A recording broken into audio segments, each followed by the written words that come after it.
和程时云的最后一晚，他格外失控。结束时，我还没穿好衣裳，他就递过来一张银行卡。我下个月结婚，他不想再看见你，务清，离开京城吧，别再回来了。好，我收下卡片，乖巧回应。程时云却微微蹙眉，你不跟我闹？我淡笑着摇头，不闹了。所有人都知道，我爱程时云不可自拔，追他整整5年，熬走 N 个女伴，才在他身边有了一席之地。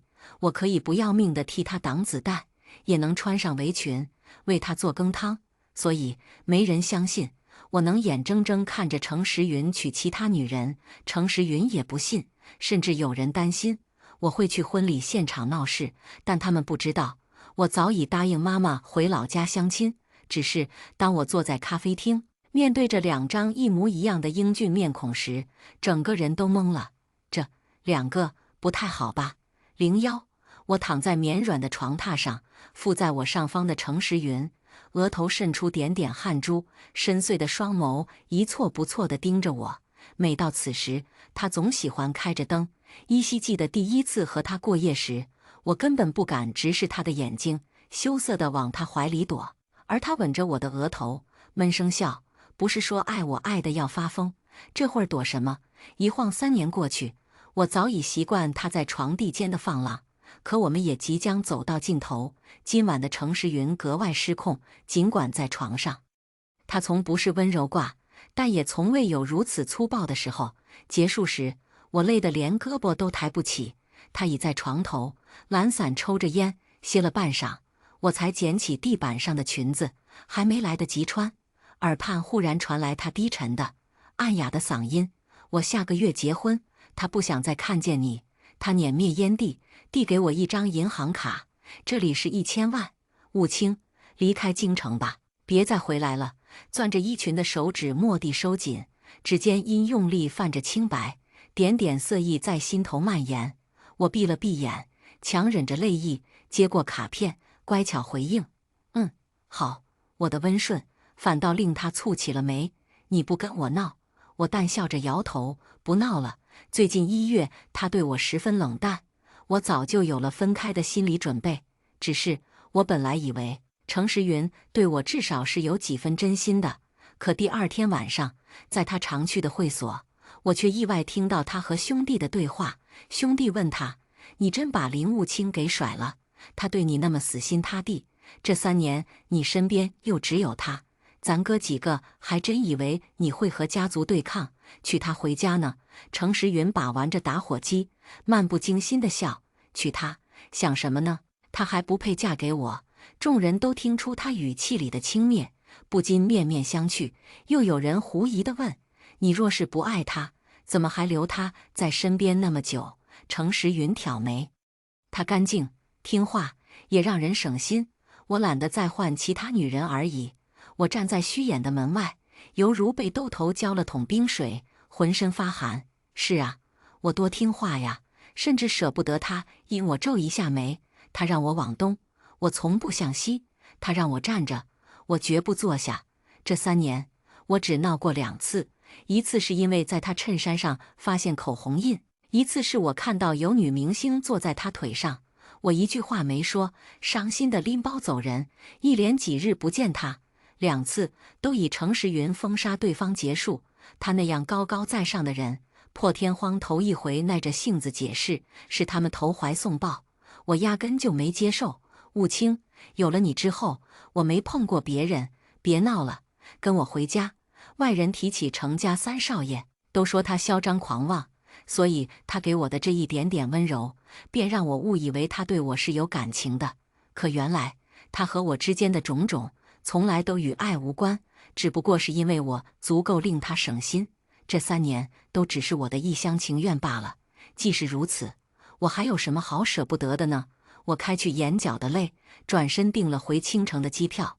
02，离开前，我参加了一场朋友的生日宴，没想过会在那里见到程时云。宁熙笑容艳艳挽着他的手臂，他垂手与他讲话，不知说了什么逗他。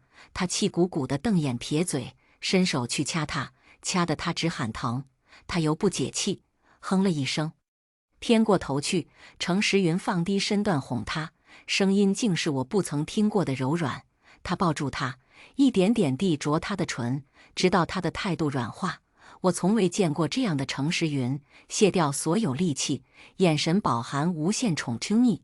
我从不敢在他面前如此放肆，他当然也不可能这般低声下气哄我。天差地别的身份，注定我只能在与他的这段关系中是下位者。可宁熙不一样，他有高贵的、足以与他匹配的身份，不会像我一样被看不起。难以言喻的酸楚在胸口肆虐，我的眼圈渐渐泛起红。就在此时，程时云忽然望过来，视线猝不及防在半空相撞，他神色滞了滞，难堪无所遁形。我慌张地转身，背对着他们，努力将心酸压下。生日宴会过半，我坐在泳池边发呆，忽然有清脆的女声自头顶落下：“你怎么还不离开京城？”我回头，宁熙居高临下地俯视着我，语气傲慢：“拿了1000万还不满足，还想继续勾引时云哥？林雾清，像你这种女人我见多了，仗着有几分姿色就想嫁入豪门，也不想想自己低贱的身份配不配。他们这些权贵阶层，天生认为自己高人一等。”我无意与宁熙争执，起身就想走，却被宁熙攥住手腕。她的小姐脾气挺大，怎么不回答我的问题？心虚了。我警告你，别再痴心妄想了。你对时云哥而言，和会所公主没什么区别，都是出来卖的，无非是价高价低而已。难听的字眼钻入耳廓，心脏被刺痛。我用尽力气想甩开他，你放手，发疯也请你换个对象。他脚底一个打滑，竟直直地向仰去，扑通一声落进泳池。救命啊！我不会游泳。他挣扎着大喊：“救命！”我亦不会水，心慌地看着他在水中扑腾。幸好他最后被程时云救上来，甫一清醒，就哭着抱住程时云，控诉道：“是林雾清推我下去的，我差点就被他害死了。”我刚想为自己辩解，我不是故意，一句话未讲完，就被程时云厉声打断：“林雾清，道歉！”他冷冽的眼神如刀子一般剜向我：“你是想找死吗？小溪的命这么金贵，若他出事，你10条命都不够赔的。”爱了程时云8年，在一起3年，无数日日夜夜缠绵，可到头来，我在他眼中是这样的。胸腔泛起酸意，我强忍着情绪说：“我说过了，我不是故意的，是他非要拉着我，我只是想甩开他，是他自己滑倒的。”宁熙拉着程时云的衣袖，哭诉道：“时云哥，你别听他的，他就是在故意推卸责任。”他这样说，程时云便信了，微眯起眼眸，厉声命令我：“我再说一遍，林雾清，向小溪道歉，否则那1000万你别想带出京城。”我从未想过有一天他会这样威胁我，我不想服软的，可爱情没了，总不能连钱也不要了吧？我咬了咬牙，压下喉咙里的哽咽：“对不起，宁小姐，希望你大人有大量，别和我一般见识。”说完，我立即转身离开。身后，程时云的哥们嘴碎地提醒他：“时云，你还夸林雾清乖巧，我看他疯起来也挺吓人。毕竟他那么爱你，突然被你抛弃，心里变态了也说不准。要我说呀，婚礼那天你得多找几个安保，防着他去闹事。”程时云低低地嗯了一声，我失魂落魄地往外走，泪水从眼眶滑落，砸向地面，然后消失不见。随之消失的，还有我对程时云的感情。这一次，我是真的可以毫无留恋地离开了。03回青城没几日，我妈就催我去相亲。一大早，她就将我从被窝里薅出来，让我梳妆打扮。出门前，又叮咛我务必表现得好点，争取一击必中。我忍不住笑：“妈，我今年才27，又不是37，你至于那么着急吗？”我妈有自己的逻辑，高富帅太稀少了，你不抓紧点下手，剩下的都是歪瓜裂枣，懂吗？我妈告诉我，今天的相亲对象条件是万里挑一。然而，当我坐在咖啡厅，面对着2张一模一样的俊颜时，忽然觉得万里挑一这词不对，这明明就是万里挑二吧。只是这兄弟two俩长相虽相似，穿衣风格和气质却完全不同。坐在左边的弟弟宣年，身穿黑色机车服，戴耳钉，头发染成银色，看起来格外不羁；而右侧的哥哥宣瑞，穿着深灰色高定西服，黑发全部向后梳起，一副精英总裁模样。我实在有点迷惑，请问你们俩是谁跟我相亲啊？宣年玩世不恭地笑，当然是我和我哥一起喽，买一送一。林小姐，你赚喽！我尴尬的不知作何反应。宣瑞淡淡瞥了弟弟一眼，宣年，闭嘴，别吓到林小姐。宣年显然被血脉压制了，抬手在唇边做了个拉锁链的动作。宣瑞这才转回头，目光温和地望着我，道：宁小姐，我和我弟都对你十分有好感，如果你不介意，可以同时和我们2人相处试试，等过一段时间，看你更满意我们哪一个，再做决定，如何？宣年又来插科打诨，当然，如果你想2个都选，我也没意见的。宣瑞一记 two 冷眼扫过去，宣瑞讪讪道：哎呀，开个玩笑嘛！坦白讲，我并不反感这2人，但同时相处会不会有点太超过了？我妈倒是看得挺开，反正人家兄弟俩都不介意，你就都相处看看呗，反正咱也不吃亏。我和宣家2兄弟相处久了，在同时面对2人，我自在许多，不再觉得尴尬。只不过宣年那张嘴语不惊人死不休，偶尔还是会吓到我。比如他们俩同时陪我逛街，遇到有女生来问2人要联系方式，宣年就会抬起下巴点我，然后吊儿郎当地说：不好意思哦，你们来迟了，这是我和我哥的心仪对象。对面的女生立刻露出匪夷所思的表情，半晌上下打量着我，感叹：姐妹，你吃的真好，木了。我恨不得挖个地洞将自己埋进去。那群女生走了老远，还时不时地回头看我。我扶额：宣年，你能不能给我留点面子？宣年笑：难道你刚刚还不够有面儿？姐姐，他们超羡慕你的矮。我无言以对。万幸宣瑞总是站在我这边。宣年，你再斗勿清，我就取消下季度给你赛车队的赞助。宣年立马认怂：别呀，我的哥，我错了还不行吗？在车队那群人里，宣年是毫无争议的老大。然而一面对宣瑞，他就是个怂包。而宣瑞明明比我还小2岁，却成熟稳重的令人叹为观止，完全没有不良嗜好。除了时不时的与我和宣年出门，他所有心思都在事业上，将家中生意打理得井井有条。真是不敢想，有这么帅气又优秀的俩儿子，宣妈妈该有多骄傲。04，京城那边婚期将近，程时云却总是心神不宁，就连陪宁熙试婚纱，他都心不在焉。时云哥，你想什么呢？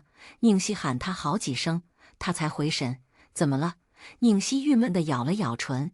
你觉得我穿这套婚纱怎么样？挺好。他敷衍地回答，令宁熙十分不满。宁熙终是没忍住问他：你刚刚是在想林务清吗？时云哥，像她那种出身的女人，哪里配让你念念不忘？宁熙是宁家最得宠的小女儿，也是程时云宠到大的小妹妹。像他们这样身份的人，注定要联姻。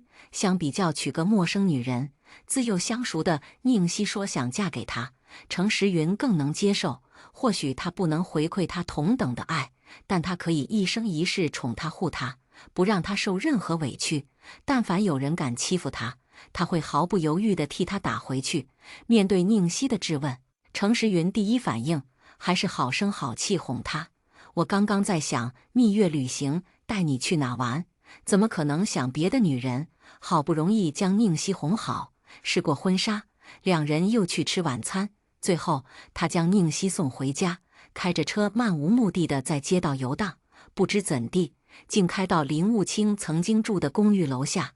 他没告诉宁熙，在婚纱店时，他确实在想林务清。事实上，林务清离开这20天，他总是想起他，他是真的爱惨了他，追他5年，哪怕多次被拒绝也不气馁。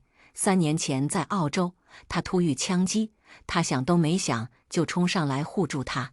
他终于被感动，决定给他一个机会。3年相处，他对他是有那么一点喜欢的，毕竟他真的很乖，但那点喜欢远远达不到爱的程度。他从来就没想过娶她，他的家世太普通，和他完全不匹配。就算这段时日不停地想起他，他也不认为是爱情在作祟，他只是习惯有他陪在身边罢了。他坐在车里抽完2支烟，忽然灵光一闪，既然习惯他在，那就让他回来不就行了？除了婚姻和爱，他什么都能给他，反正他要得也不多。那3年里，他对他稍微温柔一点，他就受宠若惊地抱住他，说好爱他。他又想起那晚在泳池旁，他逼他道歉时，他不可置信地看着他，难过的眼睛通红。他一定很伤心，也很生气，不过没关系，他那么爱他，他随便哄2句就好了，压根不需要花太多功夫。只要他开口，他说不定明天就开开心心回来了。这样想着，他便信心满满地拨通他的号码。然而接电话的却是个男生。你好，程时云倏地攥紧握着手机的手指，蹙眉道：雾清呢？他没听到回复，却听见林雾清突然喊道：疼，轩年，你轻点啊！程时云的心脏蓦地揪成一团。他原以为拿电话的这人叫轩年，正欲开口质问，却听到这人沉声道：轩年，你别用这么大力气。雾清皮肤嫩，紧接着第2道男声响起：知道了，哥。程时云只觉额头青筋直跳，根本控制不住情绪，朝着话筒低吼：你们在做什么？林雾清，你和他们俩在一起干什么呢？林武，程时云充满怒意的声音从听筒里传来时，轩年正在帮我揉脚腕。今天穿的鞋跟太高，我不小心扭到了脚。很显然，程时云想歪了。我从轩瑞手中接过手机，淡漠地对电话那端的男人说：有事吗？程时云不依不饶地追问：刚刚那2个男人是谁？相亲对象？你相亲了？不是你说的吗？让我离开京城，别再打扰你和你未婚妻。我没说过让你去相亲。他余怒未消，更没说过让你和他们乱搞。我脚伤了而已，你心是脏的，看什么都是脏的。我不愿再同他多言。程少，我已经乖乖听话，不再打扰你，也请你放过我吧。不等他再开口，就掐断通话，顺便将他的联系方式拉黑。前男友轩瑞问我：我点头。轩年撇撇嘴：姐姐，你眼光似乎不太好，怎么会看上那个超雄男？第一次听到有人用超雄形容程时云，若是让他本人听到，怕是会气到七窍生烟。我觉得好笑，扑哧笑出声。好了，不聊他，很会气矮。我不清楚程时云为何突然联系我，算时间，还剩半个月就是他和宁熙的婚礼。他竟然还有闲工夫来管我这个前女友。他不怕宁熙知道了和他闹，但我怕。我可不想再被宁熙针对，耳光这辈子挨1次就够了。只是我没想到程时云会来找我。翌日出门，在楼下看到他，我差点以为是自己花了眼。他面色阴翳地走到我面前，说出了一句让我匪夷所思的话：跟我回去。我感觉莫名其妙。程时云，是你赶我走的。他眸色晦暗。我后悔了。这算什么呢？我不能理解。你的意思是不和宁熙结婚了，想继续和我在一起？你不觉得自己很过分吗？凭什么你让我走我就走，你让我回我就回？不是。他目光沉沉望着我。婚还是要结？雾清，你得明白，以你的出身是没资格嫁进程家的。除了婚姻，其他你想要的，我都会尽可能满足你。原来他比我想象中更恶劣，我只觉得疲惫不堪。程少爷，请你念在我救过你命的份上，别再来糟践我了。程妈抬脚欲走，不料被他扣住腕突骨。雾清，这不是糟践，你不是爱我吗？不是离不开我吗？我给你机会，为什么不要？我是个极少发脾气的人，也不喜欢与人争执，但这一刻，我是真的忍无可忍，愤怒地甩开他的桎梏，扬声质问：程时云，你让我给你当情人，不是糟践，他简直是不可理喻，这在圈子里很正常，你别想太多就好了。我语气冷然，别人怎么样我不管，但我不会做触及底线的事。而且，程时云，我已经不爱你了。他有种莫名的自信，轻嗤道：你不爱我，怎么可能？我戳破他的幻想，如果我还爱你，就不会去相亲了。我和相亲对象进展很顺利，要不了多久，可能我也会结婚。程时云，我不是非你不可，你没那么不可取代。他微眯起眼，审视着我的表情，确认我神色认真。他抿着唇线，冷声威胁：你想清楚，我只给你这一次机会，如果你不回来，就永远不可能再得到我。我偏过头不再看他，您的机会我要不起，还是给别人吧。他被气到，咬牙切齿地说：行，你别后悔。说完，大步离去。他着实想太多，我是绝不可能后悔的。我只会庆幸自己离开了他，远离他，才能更接近幸福。像他这样不懂珍惜的人，根本就不配得到我的真心。隔天我逛商场时，偶然碰见来视察工作的轩瑞，他实在是太耀眼，鹤立鸡群的，被一群人簇拥着往前走，一眼便能注意到他。我知这家商场是轩家名下产业，他在工作，我不便打扰，转身想走，却被他喊住：雾清。我只得顿步，他疾步走来：你来逛街？是啊。我笑了笑，看你在忙，没好意思打搅你。没事。轩瑞唇角微勾，我刚好忙完了，陪你逛会儿。好啊。想买点什么？平底或者中低跟的单鞋吧，我是不想再穿细高跟了。他陪我进了家鞋店，柜姐拿鞋子过来时，轩瑞直接单膝跪地替我穿鞋子。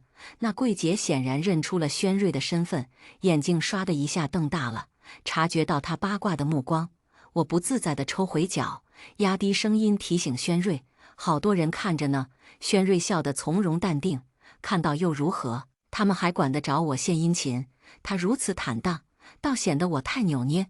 我努了努嘴，没再说什么。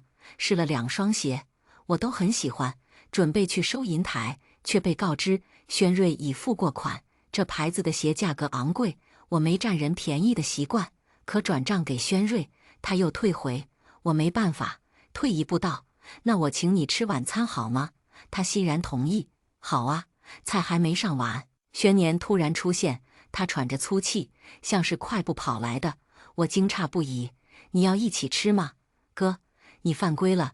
轩年一屁股坐在他哥身旁，轻哼一声：你居然瞒着我，单独和雾清见面，如果不是有人发你俩的照片到群里，我还被你蒙在鼓里呢。轩瑞波澜不惊：我和雾清是偶然遇见的。轩年持怀疑态度，转头向我确认：真的吗？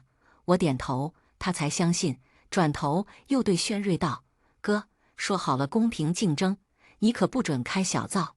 我被他的说辞逗笑：你要不要这么可爱？轩年挑唇一笑：我这么可爱，要不然你直接选我，我保证让你每天都开开心心的。我哥那个冰块脸，你早晚得看烦。我手撑着下巴，打趣道：呀，你居然光明正大向你哥宣战了，之前不是你说我2个都收了，你也不介意？轩年摊手，用无助又可怜的语气说：我是不介意，但我哥想独占你，我是被逼无奈反击呀。姐姐。闻言，我下意识看向轩瑞，他也在看我，深邃的眼眸带着显而易见的占有欲，心脏忽地停滞1秒。我佯装无事发生，垂下眸子。菜上齐后，他们俩也不动筷子，一人帮我剥虾，一人帮我拆蟹。我受宠若惊，忙不迭拒绝：我自己可以的，你们真不用帮我。轩年修长的手指拆着蟹肉，先眸睨向我：那可不行，姐姐，你的手是用来拉小提琴的，万一被蟹腿扎伤了怎么办？他这是把我当瓷娃娃了吧？我实话实说，我的手可没有你这个职业赛车手的忒金贵。轩年却道：但在我眼里，你就是最珍贵的呀。他是真会夸人。我失笑：那好吧，谢谢你的照顾。轩年朝我眨眼，不客气哦。这边轩瑞将包好的虾肉放入我餐盘，没一会儿功夫就堆成了小山状。我赶忙按住他的手，可以了，再多我吃不下了。他的视线在我手指停留几秒，才抬眸凝着我道：“好，如果不够吃，我等会儿再帮你包。”与他对视的瞬间，我的心跳又莫名停滞了一下。他的黑眸仿佛变成了漩涡，要将我吸进去一般。我故作淡定地收回手，克制住心底那股悸动，垂眸道：“谢谢，不客气。”轩瑞从容一笑。日子就这样平静地过着，我每天都感觉轻松又愉快。大概过了10天左右，忽然接到程时云好哥们顾凡的电话：“雾清，时云最近酒喝得太狠了，你能不能打电话劝劝他？”我深感无语：“顾先生，我和程少早已分手，你们想找人劝他，不该去找宁熙吗？”顾凡解释：“找宁熙有什么用？时云是因为你才借酒浇愁的。我对程时云的事早已提不起任何兴趣，他喜欢喝酒是他的事，请你不要什么都往我身上推，我不做背锅侠。多说无益。”我兀自结束通话。顾凡望着被挂断的电话，无奈地叹了声气，又转头看向喝得醉醺醺、紧紧拧着眉头、闭目仰靠着沙发的程时云。明天就要举行婚礼了，他哪里有新郎官的样子？你要是真舍不得林雾清，就去把人给追回来。顾凡看不得程时云这副半死不活的样子，别真等到她嫁人那天，你后悔都来不及。程时云嘴比谁都硬，一个女人而已，我想要多少没有。他以为他是谁？凭什么要我低头？顾凡也不想管他了。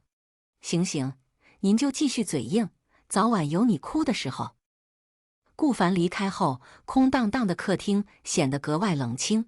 程时云想起，以往每次喝醉，林雾清都会为他泡一杯蜂蜜水，温声细语地哄他喝下。他一说头疼，他就会轻柔地帮他按摩太阳穴。他对他真的很好很好，好到他身边的兄弟都时常说羡慕。他稍有心烦，哪怕他在千里之外，也会立即订机票回来陪他。他几乎不会任性，从不像其他女人那样恃宠而骄，惹人心烦。他不想他多问的，他从不会多嘴，他总是安安静静地陪在他身边，只要他回头，便能看到他。所以程时云从没想过有一天林雾清会说不爱他，哪怕是他将他甩了，他依然认为他永远不可能忘记他。可他的耳朵、他的心脏、他的脑海都清清楚楚地记得林雾清说的那句：“我已经不爱你了。”他怎么可以不爱他？他怎么可以去相亲？他怎么能嫁给别人？一想到某天林雾清会被其他男人拥入怀中，他就觉得呼吸不畅，心脏犹如被尖锐的针戳出一个个洞，泛起密密麻麻的疼意，太痛了，痛到他眼角渗出泪水，痛到他几乎快要窒息。不行，他不允许林雾清拥抱别的男人，他是他的，是独属于他一个人的。他没办法再继续骗自己，他的的确确是爱他的。他要到他回到他身边，只要他肯回来，他什么都愿意给他，不论是婚姻，亦或是爱情，他所拥有的一切，包括权势、金钱、地位，都可以与他分享。突兀的手机铃声打断他的思绪，垂眸看向屏幕，是宁熙的电话。对了，他的首要任务是和宁熙退婚。听到他想退婚，宁熙又气又急又伤心。时云哥，明天就要举行婚礼了，你突然悔婚，有没有为我考虑过？以后我还怎么有脸见人？他顾不得那么多了，建议道：“你可以对外宣布，是你不想嫁给我，我不介意被说闲话。”宁熙知道他心意已决，却还是心有不甘。你是为了林雾清吗？那个下贱卑劣的女人有什么好？她连给我提鞋都不配。你到底喜欢她什么？程时云面色骤然阴沉，他不允许别人侮辱林雾清，厉声警告：“宁熙，这种话我不想再听到第二次，否则别怪我对你不客气。”宁熙十分崩溃：“时云哥，我们青梅竹马20多年，你居然为了一个外人威胁我！”程时云毫不犹豫地说：“雾清不是外人，他是我的爱人。”听到他说爱林务清，宁熙难过的哭了，但他哭得那么伤心，程时云却丝毫不在意，干脆地挂断了电话，因为他现在满脑子只有林务清，他迫不及待想见他，对他说爱，带他回家，和他共度余生时。我原本没将顾凡那晚的话放在心上，但当程时云取消与宁熙的婚约，再次来到青城，向我提出复合请求时，我着实被吓了一跳。你疯了？我没疯。他目光灼灼望着我。务清，我只是才发现，原来我早就爱上你了。这话我是不敢再信的。我明白，就像你爱豆豆一样。可是程时云，我不想再当你的宠物狗了。他面露慌张，极力辩解：“是我混账，如果那些话伤害到你，我向你道歉。从今往后，我不会再犯类似错误，也会将你放在平等的位置。请你再给我一个机会，我会娶你，并给你所有你想要的一切。我会将你放在心尖上，事事以你为先。你不喜欢的人，我不会再见；你不喜欢的事，我也不会再做。”以他高傲的个性，能说出这番话，属实难得，可是太迟了。他的承诺对我一点诱惑力都没有。不需要，我无所谓地笑了笑。程时云，不论是你的歉意还是感情，我都不想要了。对他，我已无话可说，抬脚想走，又被他抓着胳膊。他的语气是前所未有的卑微。别走，务清，别离开我，我真的不能没有你。他握得太紧，我挣不脱，不满地瞪他。松手。他耍起无赖。你答应让我重新追求你，我就松手。我倍感疲惫，有必要吗？你那么多前女友，就非得吃我这株回头草？他眸光暗淡，唇角溢出苦笑。可我只爱你呀，务清。这些天我总是控制不住的想你，连梦里都是你的身影。我的心底没半点涟漪，冷着脸说：“那是你的事，与我无关。现在请你立刻。”马上松开我的手，他偏执的紧抓不放，我只觉得厌烦至极。趁他不备，抬脚踢向他双腿之间的位置，他痛得五官皱成一团，瞬间泄了力道。我趁机离开，他缓过劲儿之后，又想追上来，却被突然出现的轩瑞伸手挡住。我不知轩瑞为何会在我家附近，但幸好他在，我才能够脱身。轩瑞挡在我身前，冷冷觑着程时云，讽刺道：“一个男人当街耍流氓，你还有没有点羞耻之心？”程时云沉着脸反驳：“我和我女朋友的事，还轮不到你智慧。”轩瑞不屑地冷嗤一声：“你一个前男友，还是赶紧认清自己的身份，少发癫。”我也跟着附和：“程时云，我和你分手都40多天了，你别再来发疯了，别让我更讨厌你。”程时云的脸色顿时白了一分。我喊了轩瑞一声：“咱们走吧，别跟他浪费时间了。”好，我和轩瑞同时转身离开，身后传来程时云低沉的哀求声：“务清，别跟他走。”我只当作没听到，一步未停。11，坐进轩瑞的车中，他突然提议：“我安排2个保镖给你吧，若是前男友再骚扰你，有人护着你，我会放心点。我生意上的事情太多，没办法时时刻刻守着你，倒也不必这么夸张吧。”我委婉拒绝了：“谢谢，不过不用这么麻烦。”他坚持不了几天的。我很了解程时云，他生来就在罗马，哪怕是在权贵圈，也是受人追捧的那个，习惯被仰视的人，怎么可能受得了被我多次漠视和拒绝？轩瑞思忖须臾：“行，那如果你遇到麻烦，随时联系我。”好，我话锋一转：“对了，你今天怎么会在我家附近啊？突然想见你，所以就来了。”轩瑞向来坦荡，不过本来打算远远看你一眼就走的。你也清楚轩年那小子，如果让他知道我单独和你相处，指不定又要炸毛。是看到你被前男友骚扰，我才会下车。一想到轩年炸毛的模样，我就禁不住想笑。你弟是真的特别有趣。话落，轩瑞握着方向盘的手指蓦地一紧，他似乎有些紧张，连呼吸都屏住了。你喜欢轩年？我认真思考几秒，喜欢呐。才刚说出3个字，轩瑞的眸色忽然变得暗淡。而我正直视着前方道路，没注意到他的表情，继续道：“但不是对男人的那种喜欢，是对弟弟的喜欢。他性格很有意思，和他在待一起真挺开心的。但我没办法将他视作同龄人，毕竟你也知道，你弟有些时候还挺幼稚的。”闻言，轩瑞的表情终于多云转晴，唇角不可抑制的上扬，连连点头表示认可。你说的对，他太幼稚了，完全不适合当老公。他的喜悦显而易见。我偏头看他，听到我和你弟没可能，你笑这么开心。轩瑞不遮不掩，当然，我也跟着笑起来。你就不怕轩年知道了揍你呀？轩瑞云淡风轻道：“不怕，他打不过我。”不可能吧？我狐疑，他这样温文尔雅，怎么看都不像是会使用暴力的模样，不像轩年，一看武力值就很强。真的，轩瑞语调轻快，所以不必担心我。好，那我就放心了。正聊着天，我的手机日程突然弹出提醒，啊，差点忘记，我还得抢演唱会门票呢。我慌忙解锁屏幕，点开购票，只可惜我手速还是太慢。压根抢不到票，郁闷地靠着椅背叹气，票又秒空了。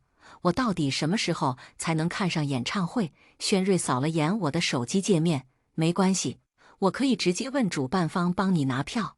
真的吗？我重新燃起希望。不骗你。当晚，轩瑞就来电告诉我，票拿到了，位置还超级无敌好。我激动得不行，真不知道该怎么感谢你才好。他嗓音含笑。如果你真想感谢我，就允许我陪你看这场演唱会，可以吗？我当然不会拒绝，有人陪我看演唱会，我开心还来不及。1周后的演唱会现场十分火爆，跟大合唱没什么区别了。我也兴奋地跟着唱起来。我每跟唱完一首歌，轩瑞都会拧开水杯递给我，润润喉咙，免得嗓子疼。谢谢。我抿几口水，也不敢喝太多。去洗手间太麻烦，整场下来，轩瑞都没怎么看台上，视线大多时候都停留在我身上，但我并不反感他的目光，反而有点享受他对我的关注。散场后，人潮拥挤，我们俩差点被挤散。轩瑞忽然牵住我的手，他解释说：“我是怕你走丢。”他的手掌很大，刚好能将我的手包裹住，他的掌心很热。在充满凉意的初秋，让我感觉很温暖。我垂眸看着我们俩交握的手，只觉得异常甜蜜。虽然人声嘈杂，但我却清晰地听到自己的心跳声，失了节奏。这种错乱的心跳，我称之为心动。是的，我确认我对轩瑞动心了。于是我没挣扎，由他牵着我。轩瑞似乎察觉到我的顺从，手指握得更紧一分。也不知是谁突然从后推了我一下，我整个人撞进轩瑞怀里，他下意识抬手揽住我的腰。没事吧？我抬眸望着他深邃的眸底，忽然红了脸颊。没事，他微微勾唇。那咱们走吧。步行至宽阔处，我们俩仍保持着牵手的姿势，他没有想松手的征兆，我也没有挣脱的意思。初秋的凉风吹过，我忽然打了个喷嚏。冷吗？他垂眸问我。还好。他想脱外套给我，我摇头，不用不用，真不冷。他没再坚持，只是将我的手揣进他的口袋。这是个十分亲密的动作，却又不突兀，一切都像是水到渠成，空气里仿佛都弥漫着甜蜜的气息。我控制不住唇角上扬的弧度，轩瑞低沉又有磁性的声音落入耳郭：“你笑什么？”我仰头回视他：“那你笑什么？”他脸上的笑意比我只多不少，因为我开心啊。他含情脉脉凝着我：“雾清，谢谢你。”“谢我什么？谢谢你没推开我。”“那我们算是在一起了吗？”“那我可以抱你一下吗？”“得到同意。”他缓缓将我抱入怀中，动作轻柔，像是将我当作稀世珍宝，怕弄碎了似的，静静地拥抱好一会儿。我忽然想到一件事，轩年那边要怎么跟他解释啊？轩瑞摸了摸我的头发：“不用担心，我会解决好的。”好。直到坐进车内，轩瑞依然牵着我的手，我笑着提醒他：“喂，单手开车很危险。”还不松手啊？真的不想松开？他难得露出孩子气的一面，想就这么牵着你一辈子。好啊，我点头。他也笑起来，眉眼舒展，好看极了。心下一动，我用另一只手抚过他的眼尾。有没有人说过你眼睛特别好看？很多，不过你夸我，我才开心。他偏头，嘴唇轻轻触碰我的掌心，柔软的触感令我手掌发麻。我有些害羞。哎呀，你怎么不提前告诉我一下？那好吧，请问林雾清女士，我可以吻你吗？看你这么诚心的份上，可以。下一秒，他就轻身吻上了我的唇。他吻得很温柔，含着我的唇瓣吮吸。我红着脸回应，直到感觉缺氧，这个吻才停止。轩瑞开车将我送回家，牵着手走到楼下，意外看到2道高大的身影。姐姐，你什么时候和我哥在一起的？雾清，你和他在一起了。轩年和程时云的声音同时响起，那刻，我感觉头有点大。这是什么修罗场模式啊？两人的脸色简直难看到了极点。轩年气愤地控诉他哥：“今晚到处找不到你，我就知道你肯定又来找雾清了。哥，你明明答应过我，不会在背后搞小动作，你居然就这么把我老婆抢走了。”轩瑞像看小孩子一样看着弟弟。轩年，雾清答应和我在一起，是因为我们两情相悦，而你对他来说只是弟弟而已。轩年委屈地望着我：“姐姐，我哥说的是真的吗？”虽然不想伤害轩年，但我还是点了头。你放心，以后我和你哥一起好好照顾你的。轩年郁闷极了，垂头丧气地喃喃道：“老婆变嫂子，全天下还有比我更惨的男人吗？”他这副模样，又可怜又好笑，我还没想到该如何安慰他。另一条胳膊忽然被程时云扯住：“雾清，你不能和别的男人在一起，你答应过陪我一辈子的。”我还没反应过来，轩年就上前将程时云推开了：“把你的脏手拿开。”轩年轻蔑地看向程时云：“雾清连我都看不上，还能看上你这个超雄男？你哪凉快哪待着去，别逼小爷揍你。”看得出来，轩年没办法怪自家哥哥，所以将怨气都撒在了程时云身上。程时云并不理会轩年，全部注意力都在我身上。我生平第一次听到他用这样低微的语气祈求：“雾清，求你了，别跟他在一起，跟我回去吧，我会好好待你的。你想要的，哪怕是天上的月亮，我也会为你摘下来。”可我并没有丝毫动容，只是很冷静地告诉他：“现在我只想要你消失，永远别再出现在我面前。”程时云面色惨白，颤声道：“你一定要对我这么绝情吗？”轩瑞将我往身后拉了一下：“程先生，雾清爱你时，是你没有珍惜他，所以你没资格也没立场要求他可怜你。”程时云只是红着眼盯着我，继续哀求我：“雾清，你别对我这么狠心，求你了，我想快刀斩乱麻。”程时云，别再纠缠了，你死拽着我不放的样子真的很下贱，很恶心，我看到你就想吐，懂吗？我不大会跟人吵架，这已经是我能想到的最恶毒的词汇。程时云清楚地感受到了我对他的厌恶，他眼眸里满是悲痛，连嘴唇都在哆嗦。尽管如此，他还是没有轻言放弃。接下来的1个月，他日日跟着我，见缝插针地向我诉说爱意和悔意。那些话听得我耳朵都要磨出茧子。直到那晚，轩瑞留在我家过夜，程时云失魂落魄地站在楼下，抽了整整1夜烟。自此后，便消失在我的世界。听说他回到京城后，终日颓废地泡在酒吧里，喝得不省人事。被退婚的宁熙对他痴心不改，还想要挽回他。然而他多次想见程时云，都被拒之门外。程时云压根不给他靠近的机会。不过他们俩的事我并不关心，听过也就忘了。我和轩瑞恋爱后，轩年虽然没和他哥有正面冲突，但也别扭了好长一段时间。我生怕因为自己影响两兄弟的关系，因此决定找轩年好好聊一下。那天，轩年叼着烟，坐在台阶上，懒懒地开口：“大嫂，你来看我笑话呀？”我坐在与他间隔半米的空位，怎么会呢？你是我的好朋友，我当然希望你过得开心。他取下唇间的烟，弹了下烟灰，吊儿郎当的笑，想让我开心还不简单？你跟我哥分手，和我谈就行。我又不知该说什么了，或许是不想看到我为难。轩年轻描淡写道：“哎，我逗你玩的，别当真。我哥确实比我更适合你，他稳重又有担当，和他在一起，你会很幸福的。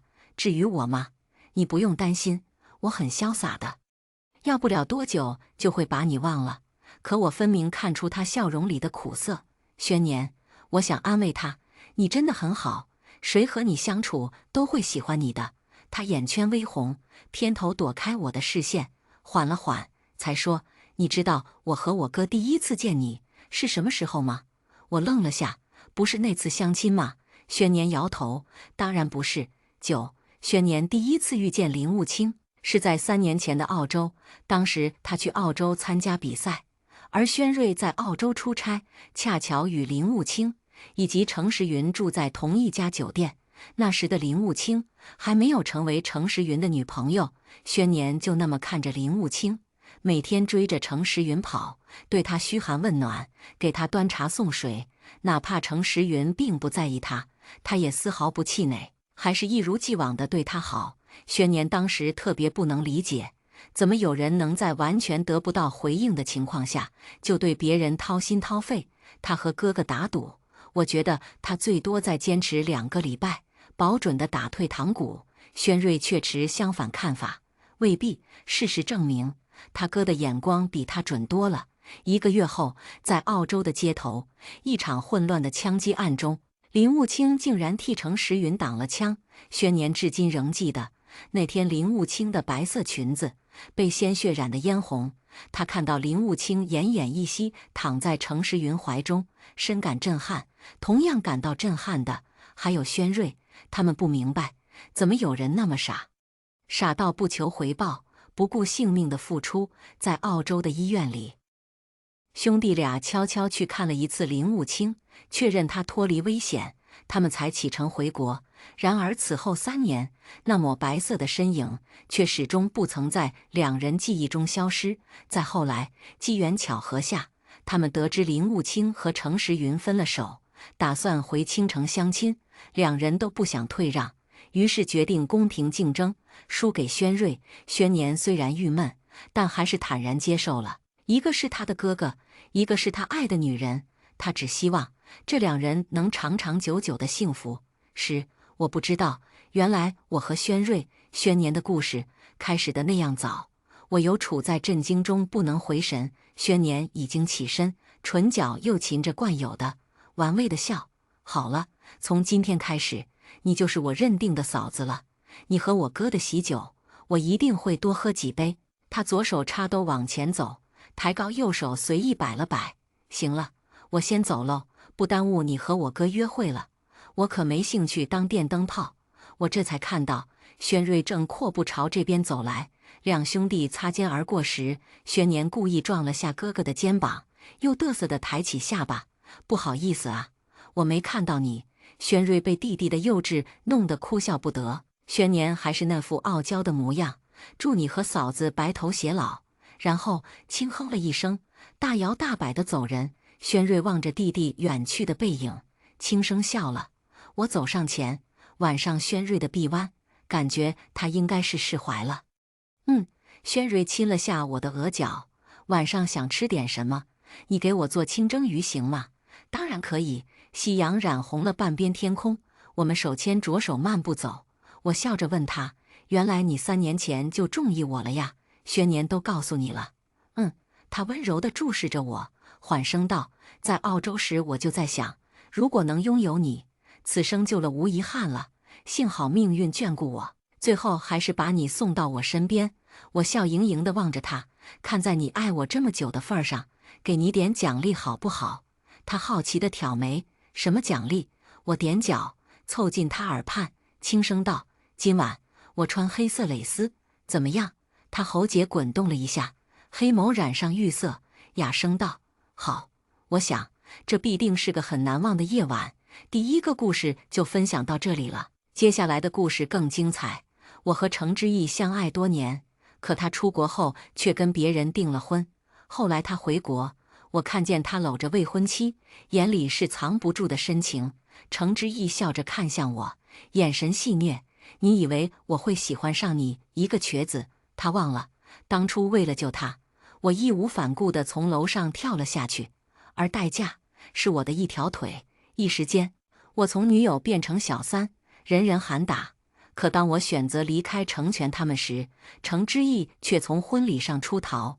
他眼底猩红，声音哽咽：“我错了，江城，我什么都不要了，我只要你。”我抬手拭去他的眼泪，嘴角轻笑：“傻瓜，有什么好道歉的呢？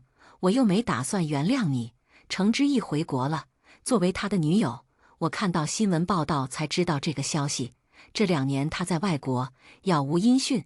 有人说他肯定在外面花天酒地，已经把我忘了。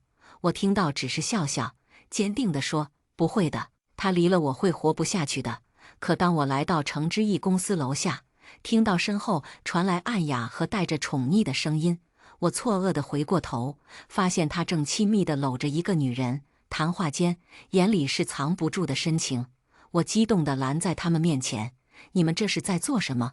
程之义看着我，仿佛在看一个陌生人，那种冷漠让我感到一阵寒意。女人好奇地打量着我，然后转向他，声音中带着轻蔑：“他是谁？”程之义只是轻描淡写的回答：“我不认识他。”我愣在原地，不敢相信自己的耳朵。程之义，你在胡说什么？我是你女朋友啊！你竟然说不认识我！程之义没有回答我的问题，而是转头对那个女人说：“他可能是个疯子，不用搭理他。”他搂着那个女人，转身向楼上走去。可惜我是个瘸子，始终跟不上他们的速度，渐渐地将我抛在身后。保镖将我推在地上，厌恶地啐了一口：“哪来的瘸子？哪来的滚哪去！少爷都有未婚妻了，还往上凑，也不看看自己的身份。未婚妻，他竟然已经订婚了吗？”我慢慢地从地上爬起来，拍了拍身上的灰尘，眼泪无声地滑落。我浑浑噩噩地回到家，看到母亲庆祝般地准备了饭菜，僵硬地扯起微笑：“哎，之义没有跟你一起回来吗？”母亲看着我一个人，疑惑地问。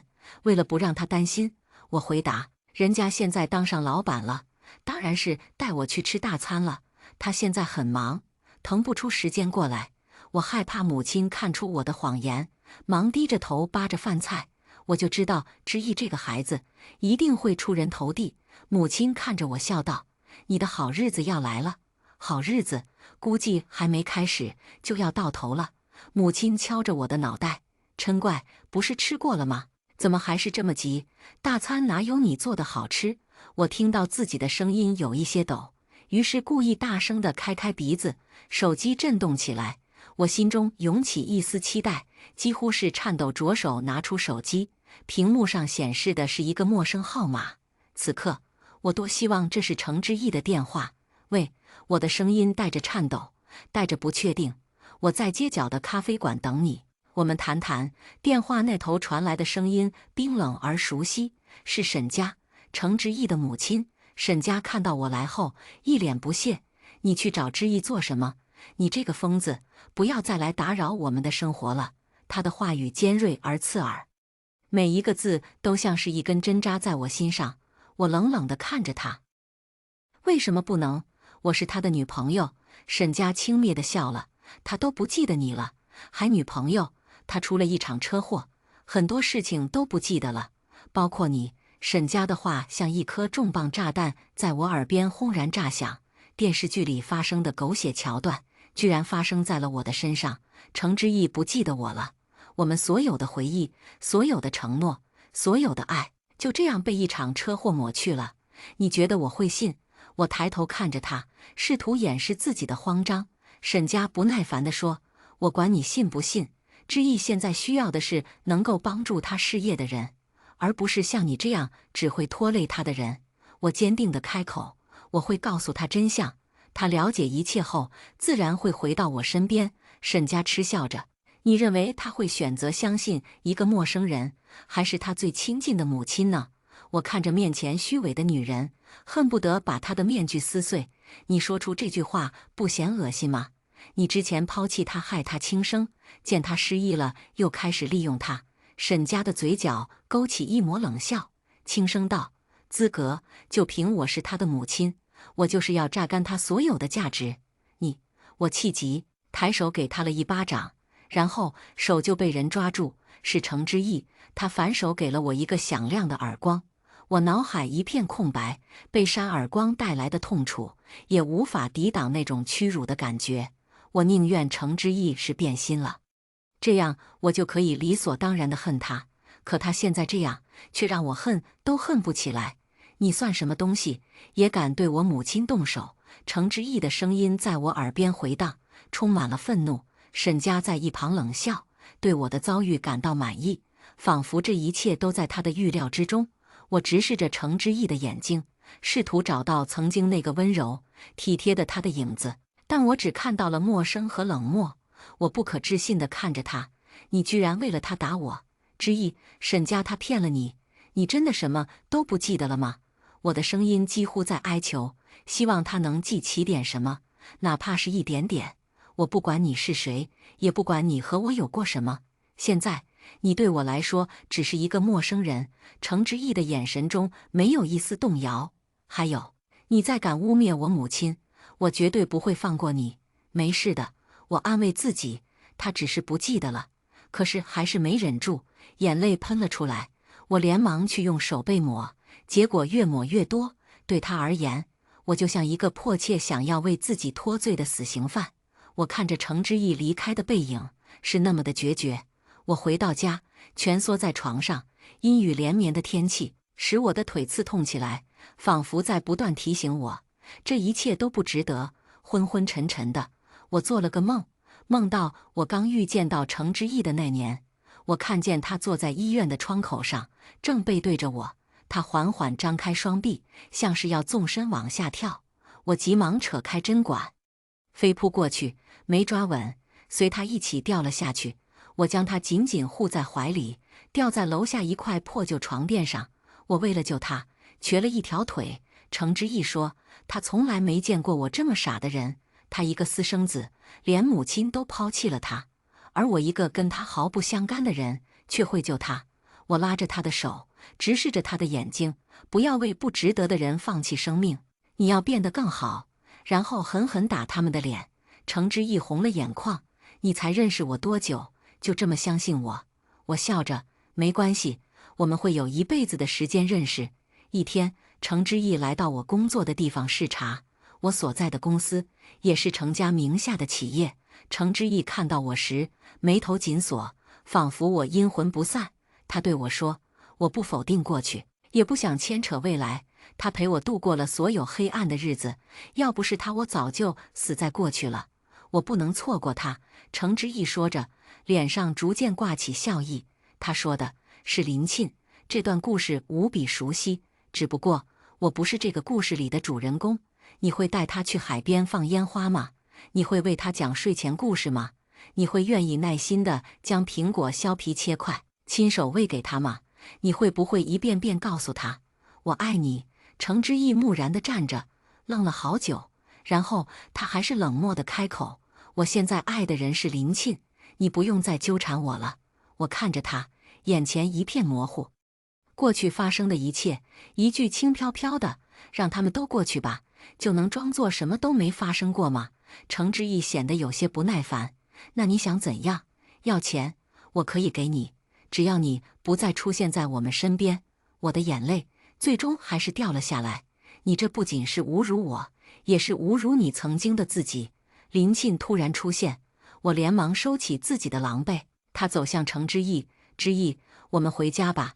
程之意微笑着张开双臂，林沁如一只蝴蝶般扑进他的怀里。程之意是真的喜欢上他了吧？因为他看他的眼神，跟他以前看我的眼神是一样的。他们的背影越来越远，我不死心地跑出来，喊着他的名字。第一次发现我能发出这么撕心裂肺的声音。程之意突然停下脚步，抬头望向上方。我顺着他的目光看去，只见一个巨大的花盆正从高空急速坠落。我本能地冲了过去，用尽全身的力气将它推向一旁。砰的一声巨响，花盆摔得粉碎，碎片四溅。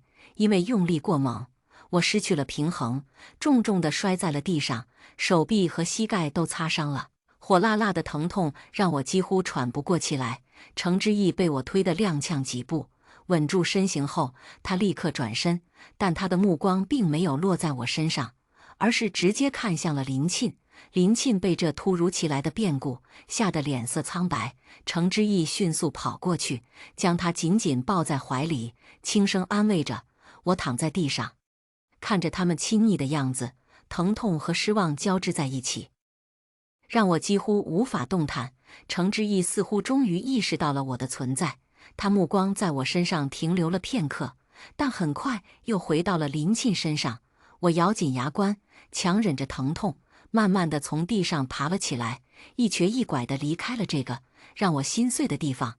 第二天，我像往常一样来到公司上班，却被告知我被辞退了。我紧握着拳头，指甲几乎要嵌进肉里。我被辞退是程之义的意思，他要从我的生活中彻底抹去他的痕迹，连同我在程家名下企业的工作机会也一并剥夺。出了办公室，耳边传来同事们的窃窃私语，一个尖锐的声音打破了周围的低语：“真是不要脸，缠着订了婚的程家少爷不放，现在好了，被开除了吧？看你还怎么得意！”说话的那个人一向跟我不对付，我的声音提高了8度，逼近那个女人：“你胡说八道！”女人摆出一副挑衅的姿态：“敢做不敢当吗？现在所有人都知道你是一个贱货。”我再也控制不住自己的情绪，与他扭打在一起。周围的同事们惊呼着，试图将我们分开。就在这时，程之义和林沁走了进来，同事们纷纷让开，我和那个女人也被分开了。这是怎么回事？程之义的声音冷冷地响起，他的目光落在我身上。我喘着粗气，头发凌乱，衣服也被扯破了。我抬头，突然注意到林沁脖子上挂着的项链，那是他之前送给我的生日礼物，也是我们的定情信物。送他出国的时候，我将项链给他，希望他睹物思人。现在他却挂在了另一个女人的脖子上，这让我感到一阵晕眩和恶心。那项链，我的声音颤抖着，我指着他脖子上的项链：“那是我的。”林沁轻蔑的一笑，摸了摸项链：“这是之义送给我的，你有什么资格说这是你的？”我冲上前去，想要从他脖子上扯下那条项链。程之义迅速上前，一把推开了我。我踉跄着后退，差点跌倒。“你干什么？”程之义的声音中充满了愤怒和警告。我站稳身子，怒视着他：“那条项链是你送给我的，你怎么可以给别人？”程之义皱了皱眉，他的眼神中闪过一丝迷茫，但很快又被冷漠所取代。他伸手温柔地从林沁的脖子上取下了那条项链，然后他走到我面前，毫不犹豫地将项链扔在了我脚边：“如果你说这是你的，那就拿去吧。本来也不是什么值钱的东西。”我真的会怨恨，怨恨为什么他可以什么都不知道，而他随手的一个动作都可以在我心底掀起惊涛骇浪。我缓缓蹲下身，颤抖着手捡起了那条项链，眼泪不受控制地从眼眶流出。我闭上了眼睛，我再睁开眼睛，眼前是一块蛋糕，上面插着几根蜡烛，微弱的火光在风中摇曳。“生日快乐，阿成！”程之义的声音里带着笑意。我问他：“你怎么知道我生日的？”程之义目光清澈，藏着独属于少年的狡黠。这是秘密。他没有多说，而是从身后拿出了几根烟花棒，然后自己点燃了一根，火焰燃烧起来，点亮了他脸侧的昏暗。少年帅气锋利的五官也旋即半明半昧。我听见燃烧的每一秒焦烈，星火明烈，占满整个视线。程之义将点燃的烟花棒递给我，他小心地提高了铁丝，以防炸裂下来的星点烫到我的手背。以前过生日的时候，我都会去海边放烟花，海浪和烟花非常漂亮，要不是现在住院没法出去，我肯定会带你去的。那以后你一定要带我去。好。他转向蛋糕，轻轻地说：“许个愿吧。”我许愿，让程之义每一年都陪我过生日。我说完，吹向蜡烛，一股微弱的气流将火光熄灭，说出来就不灵了。程之义感受到了我的目光，红色蔓延到耳间。我就是说给你听的。我微笑地注视着他，声音中带着柔和：“谢谢你，这是我过得最特别的一个生日。”程之义递给我一条项链。这个送给你，你扭动下那个按钮试试。我按照他的指示，轻轻扭动了项链上的一个精巧的机关，项链打开，里面露出了一张小小的照片，那是我们两人的合影，笑容灿烂，幸福满满。程之义将我们唯一一张照片保存在了里面。感情的物品掉出来会痛吗？我猜不会，因为感情的包裹总是很轻很轻。轻到只有心能感受到它的重量。回忆有多美好，现实就有多残酷。我死死地盯着现在的程之义。程之义，你记住，是我甩了你，从此我们两不相欠。毕竟没有谁离了谁会活不下去。可当我决定放弃他时，他又一个劲地缠上来，就像现在这样，堵在我家门口。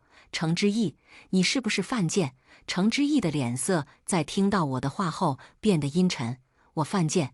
他重复着我的话，声音低沉，带着一丝自嘲。我只是想了解下我的过去，好奇我为什么会喜欢过一个瘸子。我一阵耳鸣，每根手指都止不住的颤抖。我想停下，可是我控制不了自己。我瘸腿都是因为你，跟我有什么关系？对呀，我嘲讽地看着他笑道。我瘸腿跟你有什么关系？所以你可以滚了吗？好，很好。程之义恶狠狠地对我说，每一个字都像是从牙缝中挤出来的。记住你说的话，到时候你会求着让我来见你，真的很可悲。程之义给不了我想要的，但他任意给我的伤害，却又恰好刀刀致命。程之义走后，我打开了门，却意外地发现母亲在客厅。这个时间他通常是不在家的，我怕他听到了我与程之义的对话。我站在门口，一时间不知道该如何是好。妈，你今天怎么这么早就回来了？我尽量让自己的声音听起来平静。今天工作结束的早，就早点回来了。他微笑着，像是什么都没听到的样子。第二天我醒来，有人告诉我，母亲在程之义公司那里闹起来了。让我赶紧过去。我急忙穿上衣服，冲出了家门。当我赶到程之义公司楼下时，我看到一群人围在一起，中间站着我的母亲。程之义，你当初跪着跟我发过誓的，你说过会爱护程程一辈子，如今你却让他受尽委屈，任由大家侮辱他。他可是我放在心尖上的孩子啊！你怎么能？我站在人群外，看着母亲那因激动而微微颤抖的身影，我的心如同被撕裂一般。程之义脸上有几道红痕，像是被谁打了一巴掌。他挥了挥手，让保安过来，显然是想要尽快结束这场在他看来无意义的闹剧。妈，我们先回家。我挤进人群，试图拉住母亲的手，把她带走，但母亲却甩开了我的手。她看着我，眼中充满了失望和愤怒。你就是这么被人欺负的吗？你就是这么忍气吞声的吗？我养你这么大，不是让你被人欺负的。沈家踏着高跟鞋出现，一如既往的趾高气扬。保安呢？干什么吃的？还不赶紧把他们撵走！母亲看见沈家，指着他的鼻子怒骂着：“你还敢出现，都是因为你这个贪慕虚荣的女人！要不是你当初抛弃你儿子，害他跳楼，我女儿也不会为了救他瘸了一条腿。一知道程家继承人去世，就急忙将你儿子找回去，好当富家太太。我呸！当年程家要将程之义接回去，虽然他表现得十分冷漠，但我还是看出他眼底的落寞。我纠结一番，还是劝说他回去。程之义凝视着我：“阿成，在我心里，你才是我唯一的家人。”我当然知道。我握住他的手：“所以你得回去，挣很多很多钱，然后风风光光的回来娶我。他一直很听我的话，那一次也不例外。程家为了培养他，要送他出国留学。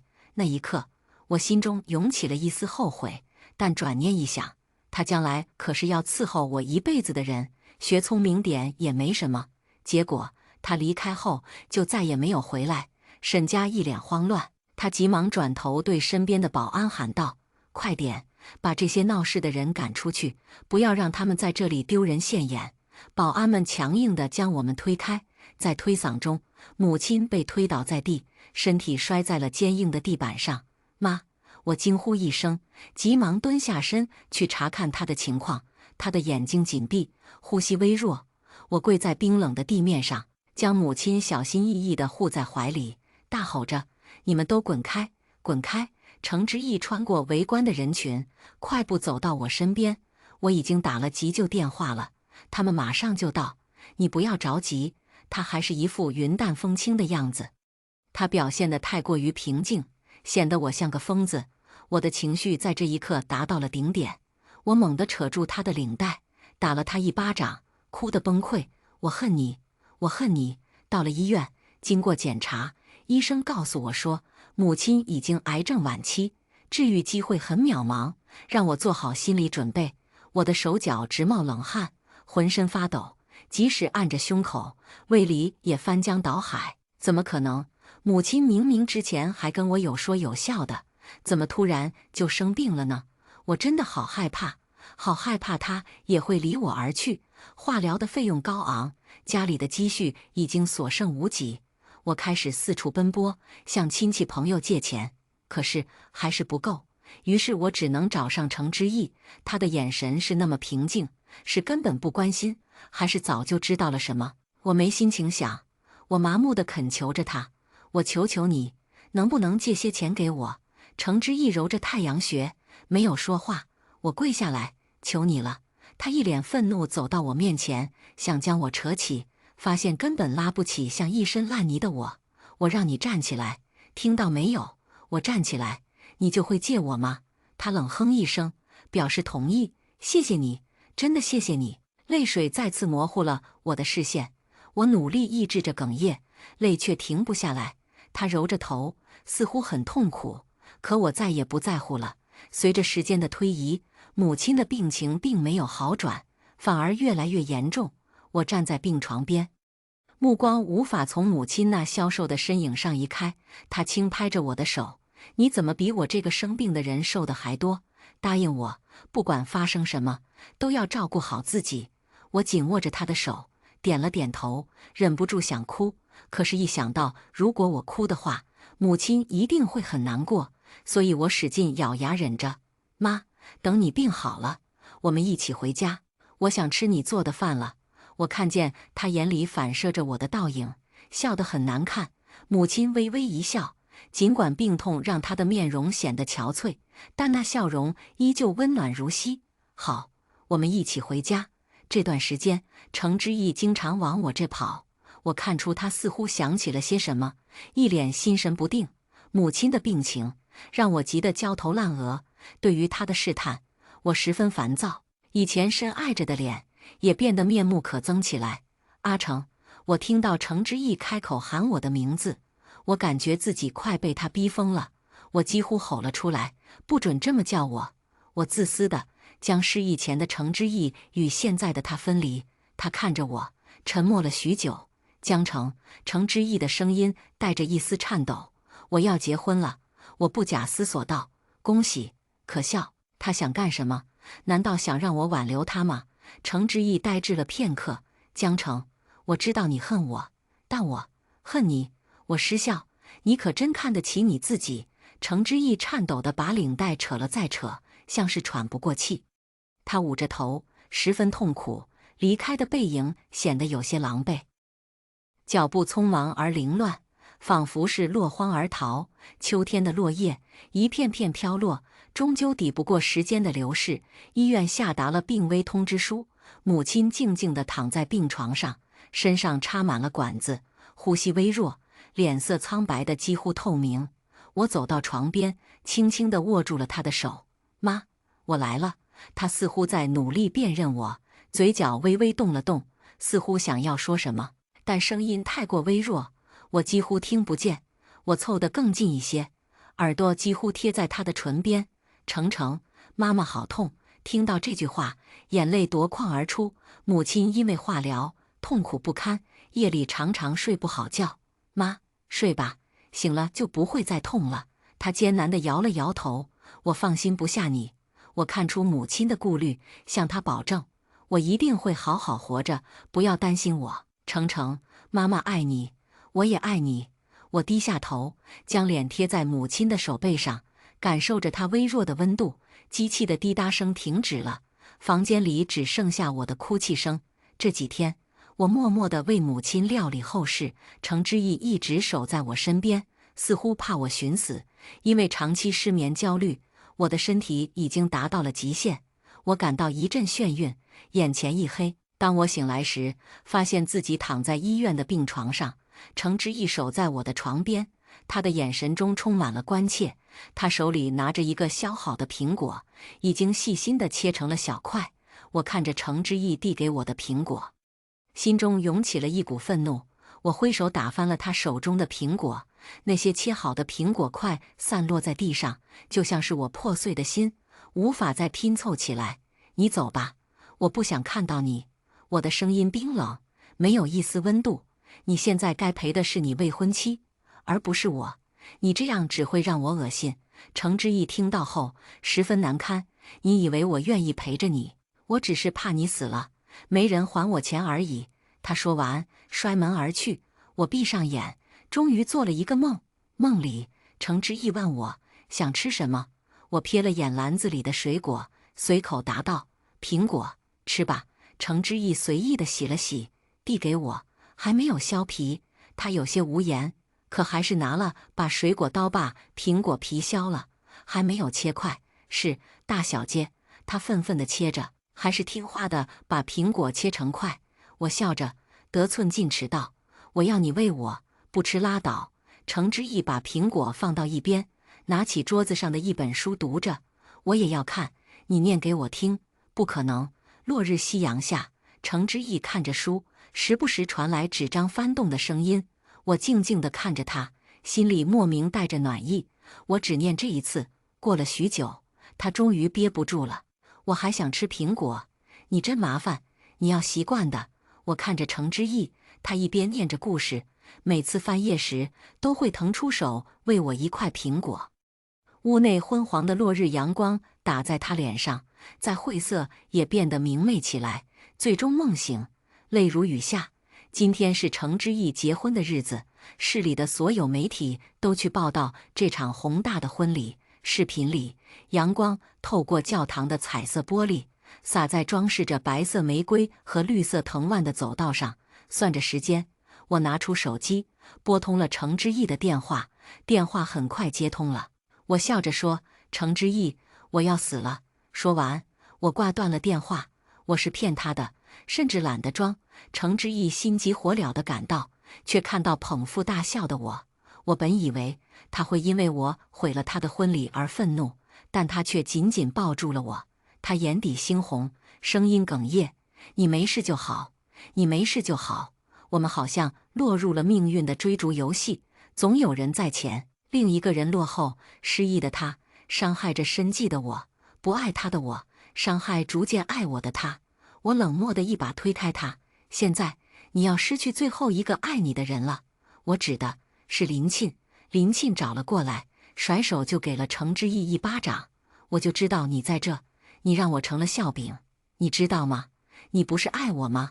为什么要悔婚？现在还有机会，你赶紧跟我回去，说婚礼延期。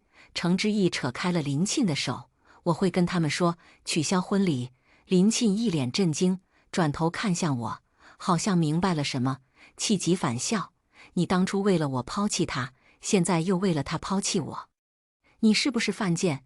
林沁抬手又给了程之义一巴掌。程之义冷笑：“你只是利用我而已，谈什么爱不爱的？”我现在的心态相当好，悠然自得地坐在一旁吃瓜看热闹，乐在其中。林沁嗤笑，一副索性不装了的样子：“原来你已经知道了，那我告诉你，我从来就没有爱过你，要不是为了挽救我家的公司，我才不会跟你结婚。我不喜欢看海放烟花，不喜欢听故事，不喜欢吃苹果。每次你一副深情地陪我做这些的时候，我都觉得无比恶心。爱看海放烟花的是我，爱听故事的是我。我也不喜欢吃苹果，只是喜欢程之意在我身边任我使唤，无奈又宠溺的样子。程之意很生气，我看见他双手握拳，青筋凸起。程之意装作一副淡定的样子说：“你的计划早就落空了。我妈赌钱欠了一屁股债，想让我帮她还，我不答应，她就威胁我。她告诉我，我不是程家的孩子，而是她和别的男人生的。不是，你们两个说秘密的时候，能不能看看我还在场啊？我算看出来了，这两个人都疯了。”林沁一脸震惊。你难道就不怕我把这件事公之于众，让你身败名裂吗？好，随你。程之意不以为意道。林沁被程之意气走，他看向我，颓废不振，像是老了几岁。他说：“我什么都不要了，我只想要你。我对不起你，傻瓜，有什么好道歉的呢？我又没打算原谅你。”我看着程之意，一阵冷笑。他拥有的或许是别人梦寐以求的，他渴求的却是他之前弃之如履的。而马上，他将一无所有。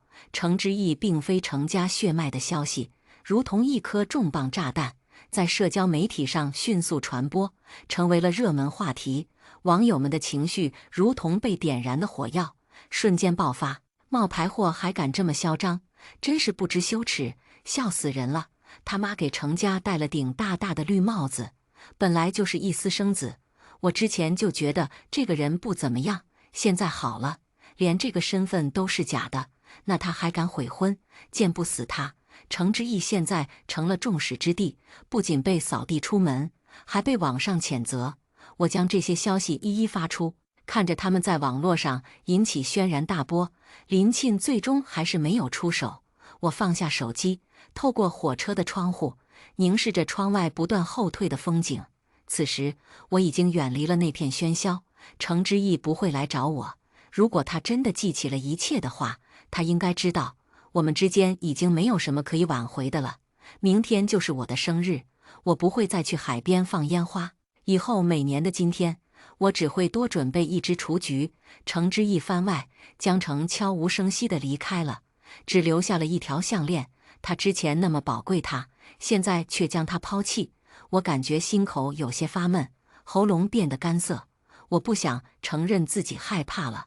我之前从未注意到，这条项链上竟然有个按钮，因为从没在意过吧。我想，我颤抖着手按下，看到照片的那一刻，天旋地转起来。一向记事记得清楚的我，却在一朝之间忘了你。时间快来不及了，你快走吧。我看着他套着宽大的外套，这个人像是能被风吹跑一样，明明那么瘦小，那么不堪一击，却表现得格外坚强。我紧紧抱住他，声音哽咽：“阿成，我不想去了。”说什么傻话？他的手轻轻推开我，眼里却闪着泪光。他缓缓地将那条一直佩戴在颈间的项链取下，递给了我。我小心翼翼地接过，仿佛接过了他的一颗心，然后轻轻地放进了首饰盒里。阿成，我爱你。我知道，他笑着，我也爱你。我以为很快就会再见面，所以那天没有好好告别。来到这个陌生的国度后，我突然好想阿成。突然，一群当地的混混从暗巷中窜出，他们的动作迅速而粗暴，抢走了我的包。我本能地追了上去，在追逐中，其中一人粗鲁地将项链从包中扯出，随手扔到了路上。他不屑地说：“这包里没什么值钱的东西。”我顾不得其他，急忙冲过去，想要捡起那条项链。一阵刺耳的引擎声突然响起，一辆失控的车向我疾驰而来。我倒在地上，眼前一片模糊。我用尽最后一丝力气，伸出颤抖的手，紧紧抓住了那条项链。我忘记了一切，又记起了一切，徘徊在痛苦地狱，不得解脱。沈家怒气冲冲地找到我，他的眼睛里充满了怒火和疯狂。“你这个畜生！”我当初就不该生下你，现在一切都完了，都是因为江城那个女人，我一定要杀了她。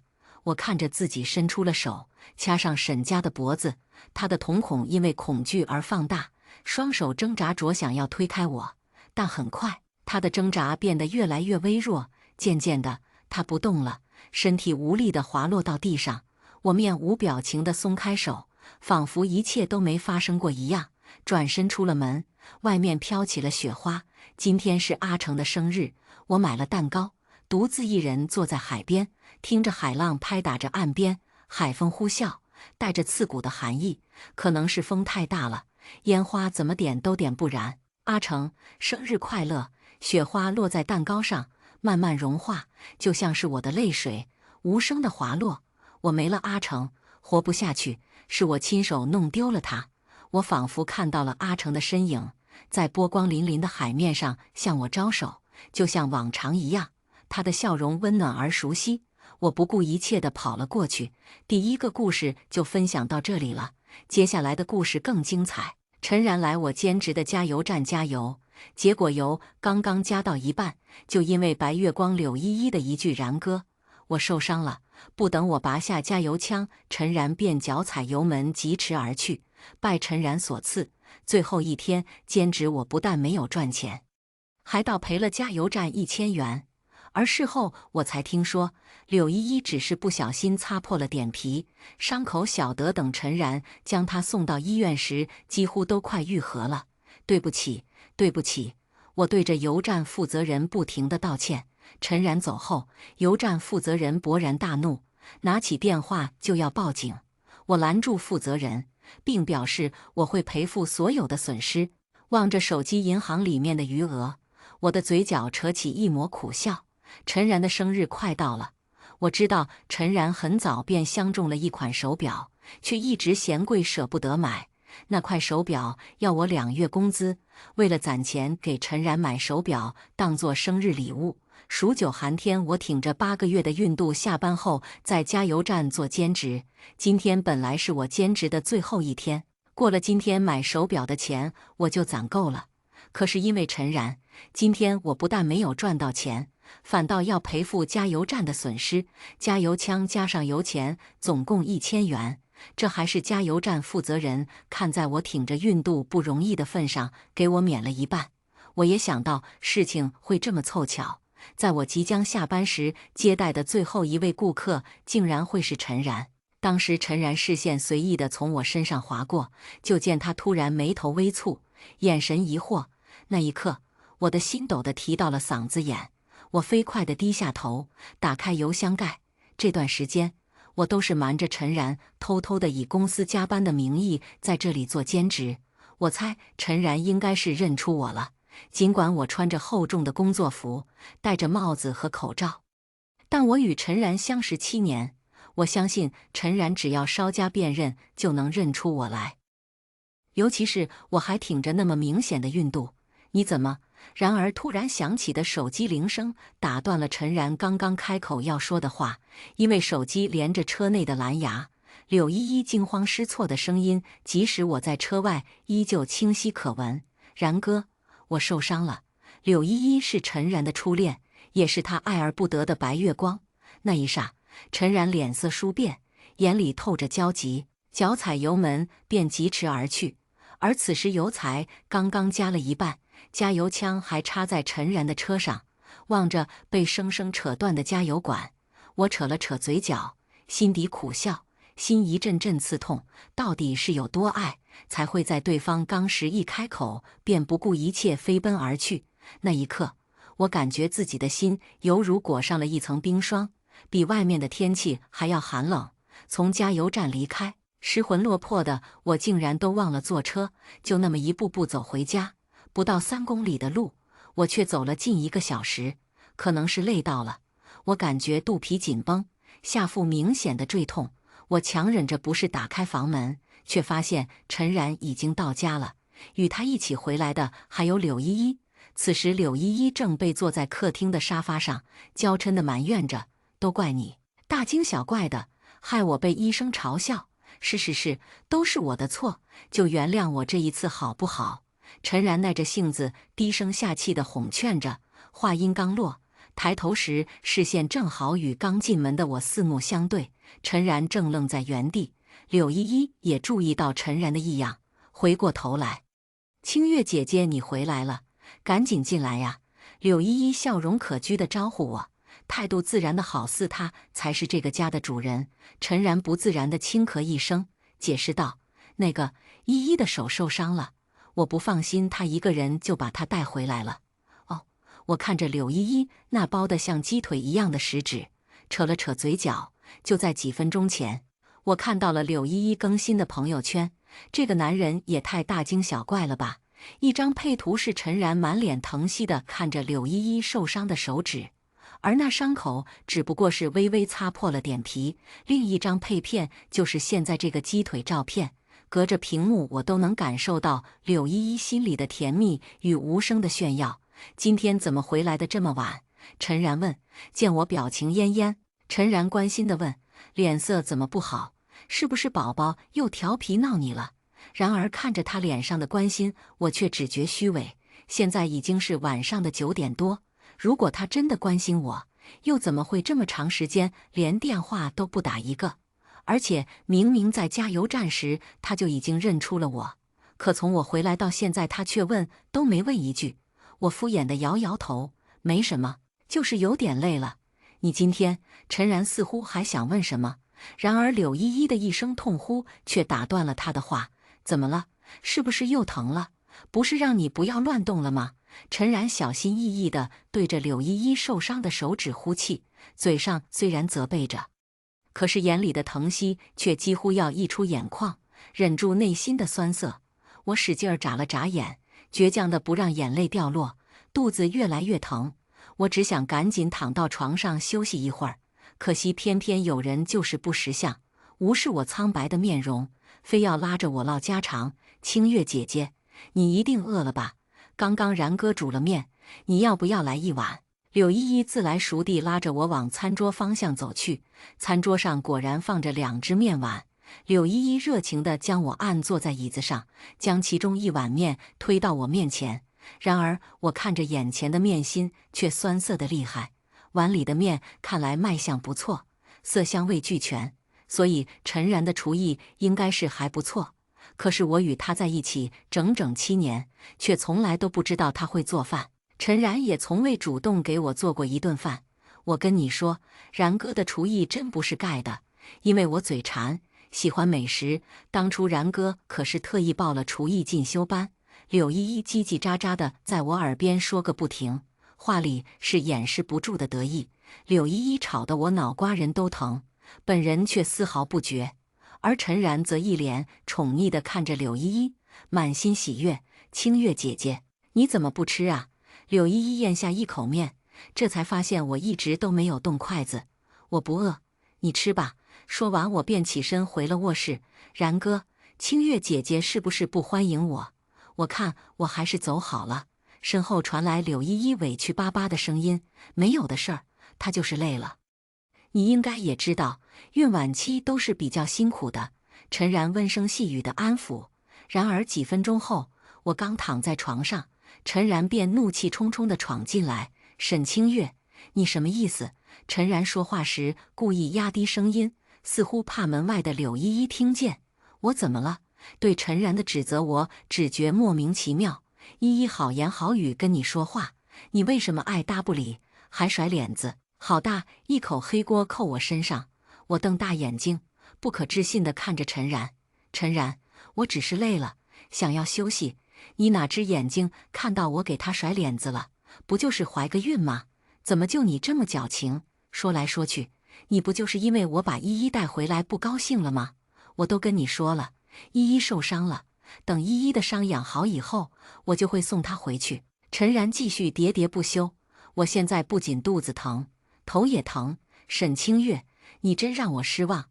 我没想到你这么小肚鸡肠，一点同情心都没有，仿佛我真的让柳依依受了无尽委屈。说到后来，陈然情绪越来越激动，就连音量都不自觉地提高。陈然对我的指责字字诛心。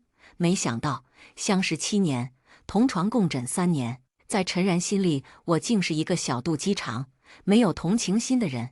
而且柳依依不过是擦破点皮，不知道的还以为她伤筋断骨，生活不能自理了呢。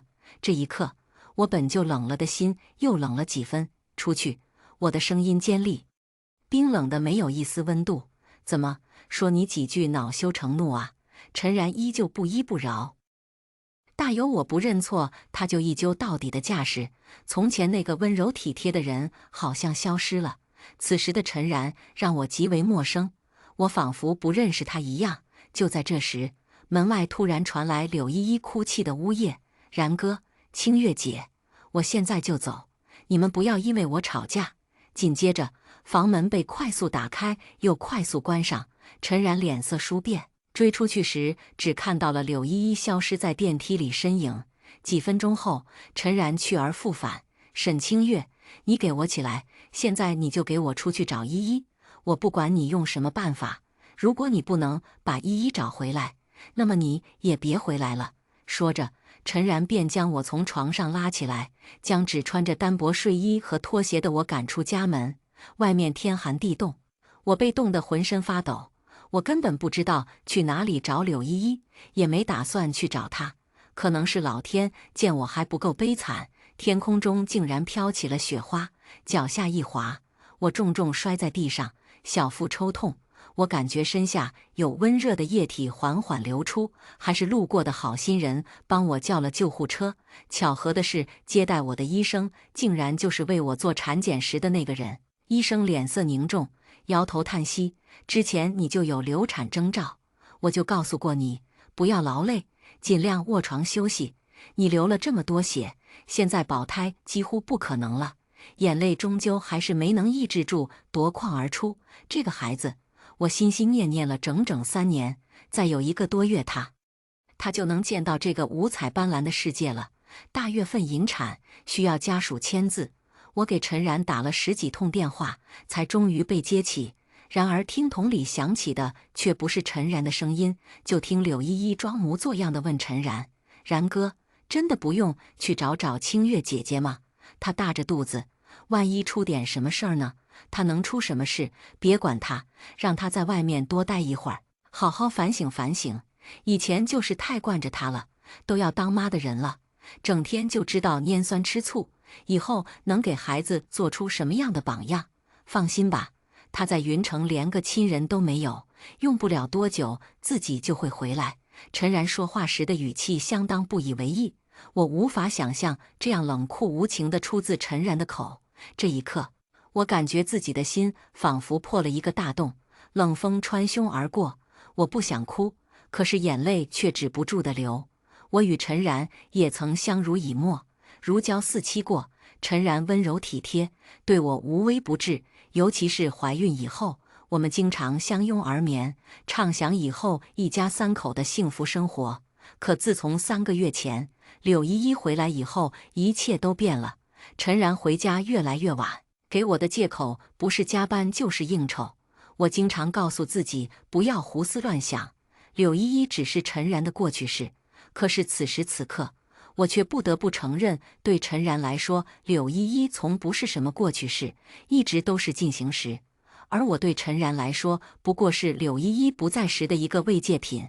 赝品就是赝品，永远替代不了真品，随时随地都可以丢弃。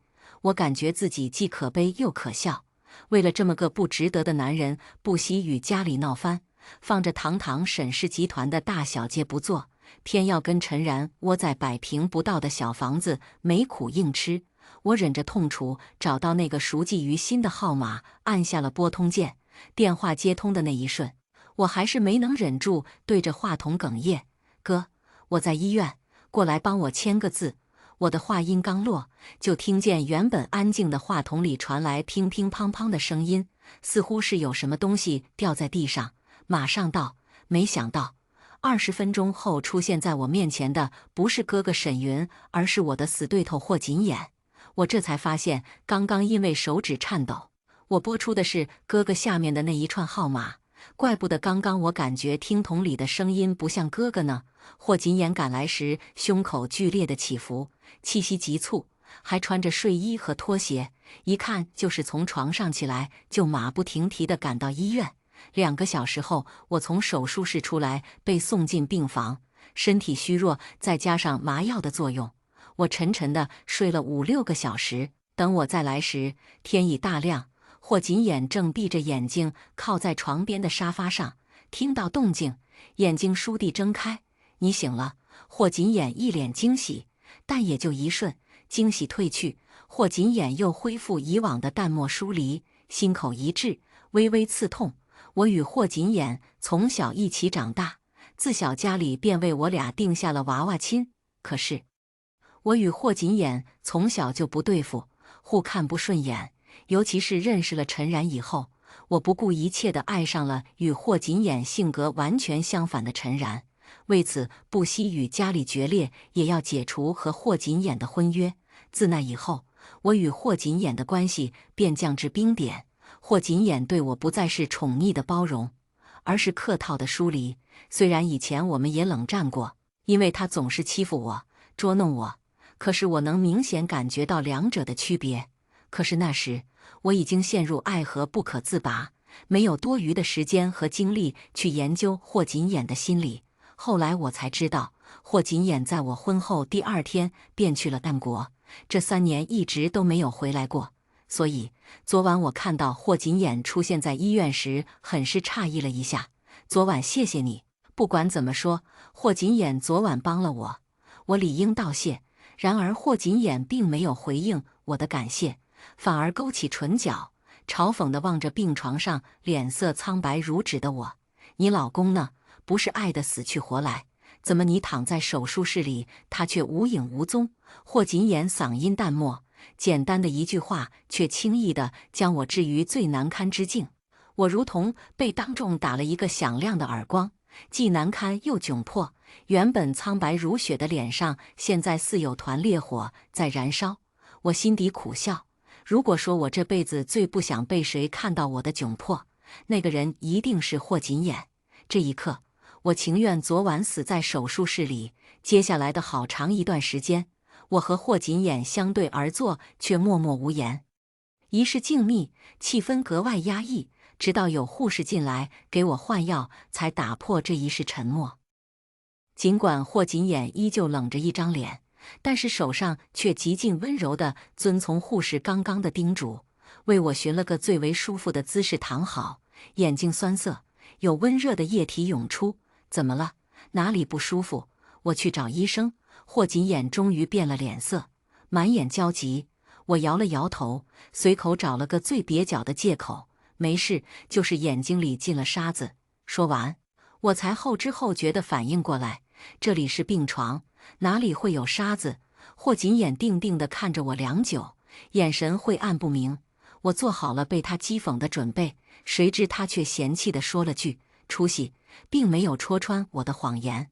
我在医院住了7天，这7天一直都是霍锦眼寸步不离地照顾着我，而作为我老公的陈然自始至终都没有出现，甚至一个电话或一条微信都没有。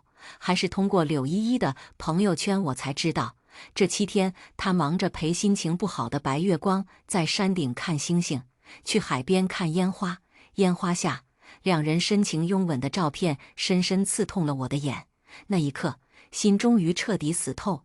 能帮我个忙吗？我对着正在给我削苹果的霍锦眼问道。霍锦眼没说话，挑眉等着我继续。帮我找个律师，我要离婚。此时，我的眼里是前所未有的坚定。霍锦眼的动作很快，几分钟后，一个戴金丝框眼镜的儒雅男子便出现在我的病房里。沈小姐你好，我是赵一凯。赵一凯，我惊愕地看着眼前的男人。如果我没记错的话，赵一凯是整个云城律师界的天花板级存在，从业10年从无败绩。而最重要的是，他从不接千万以下的案子。似乎是看出我的疑惑，赵一凯主动笑着解释：我和锦眼是朋友，之前欠他的个人情。出院那天，霍锦眼送我回家，却刚好碰到度假回来的陈然和柳依依。柳依依挽着陈然的手臂，两人正有说有笑。见到我从霍锦眼的车上下来，陈然脸上的笑意凝固。霍锦眼坐在车里，并没有下车，车窗半开，也只露出霍锦眼的半张侧颜。但霍锦眼身上自带天生的王者气势，陈然的气势莫名的就被压了下去。他是谁？陈然虽看不清霍锦眼的长相，但眼神却带有明显的敌意。我不禁微微蹙眉：“你先回去吧，这几天谢谢你。”没有理会陈然。我对霍锦眼说完，便转身向电梯走去。霍锦眼点点头，连半个眼神都没施舍给陈然，便驱车离开。陈然望着霍锦眼的离开的方向，陷入沉思，不知在想什么。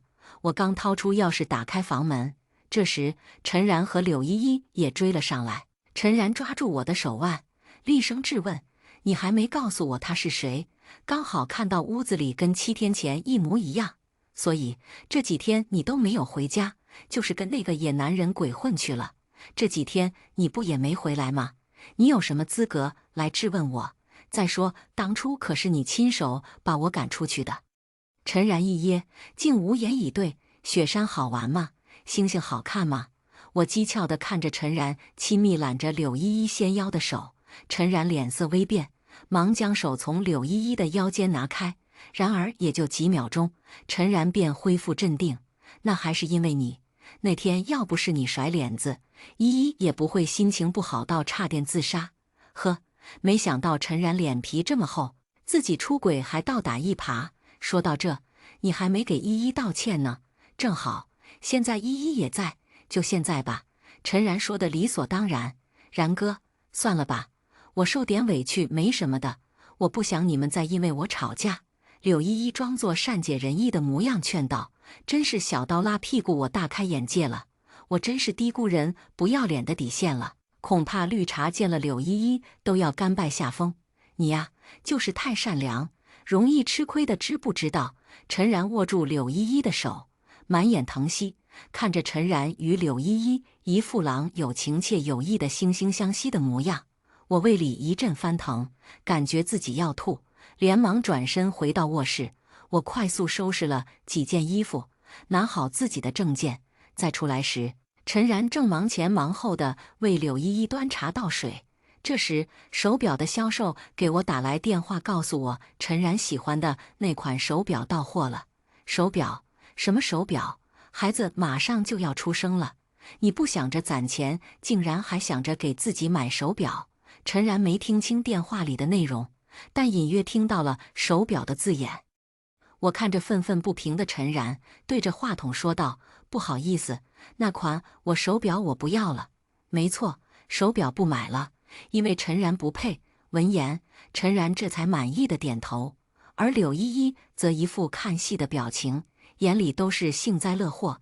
转眼看到我脚边的行李箱，陈然脸色微沉：“你拿着箱子干嘛？”“陈然，我们离婚吧。”我没什么情绪地说道。我话音刚落，就见柳依依眼里飞快地闪过一丝窃喜。“离婚？你舍得？”陈然语气嘲讽，看我的眼神相当不屑。我感觉自己的心似被利剑狠狠贯穿，撕心裂肺的疼。这就是我爱的男人。就是啊，清月姐姐，你可想好了，像然哥这么好的男人可是可遇不可求。柳依依继续煽风点火。而陈然闻言，下颌微抬，显然是对柳依依的话深以为然。我嗤笑：“是啊，既然陈然这么好，我把他送你了，你该感谢我。我这么痛快的与你离婚，你总不忍心让心爱的女人一直做被人唾弃的第三者吧？”柳依依脸上闪过难堪，脸色一阵青一阵白。“沈清月，我已经说过了很多次了，我与依依之间清清白白。你不要总用龌龊的想法想我们。”陈然见状怒不可遏，仿佛是我冤枉了他们。我不禁嗤笑出声：“是吗？我还是第一次听说清清白白的两个人会亲密拥吻。”陈然一噎，似乎也想起了柳依依发的朋友圈：“别废话了，赶紧签字吧。”我将赵律师准备好的离婚协议扔在陈然面前，却不想陈然还未看，柳依依却抢了去，快速翻阅。看到财产分配时，林依依一脸不忿：“凭什么房子、车子、存款都归你？这和净身出户有什么区别？我讥讽地看着愤愤不平的柳依依，就凭这些东西本来就是我的。当初陈然要创业，结果所有的存款都赔了个精光不说，就连唯一的房子也都抵押了，就这还欠了银行的100万贷款。是我把身上唯一最值钱的一条钻石项链卖了，还上了银行的贷款，保住了现在的这个房子。那条项链是妈妈生前留给我的唯一一件东西。当时陈然感动地抱着我，哭着说：“月月，我发誓这一辈子都会对你好，绝不辜负你。”然而这才3年不到，发誓的人就已经失了忆。陈然这辈子唯独这么一个黑历史，生怕我在女神柳依依面前提起，让她丢脸，不禁恼羞成怒地说道：“离就离，我看离了我，谁还能要你个大肚婆？”然哥，柳依依想要阻止，可是已经来不及。陈然抢过笔，用力签下自己的名字。看着柳依依不赞同的眼神，陈然轻声安抚：“放心，我已经成功拿下了霍氏的项目，马上就可以升任副总，到时年薪加提成100万不止。到时我会买个比现在更大的房子，买辆比现在更名贵的车。真的。”柳依依惊喜地看着陈然，见陈然肯定地点头，柳依依这才作罢。但不难看出，仍旧心有不甘。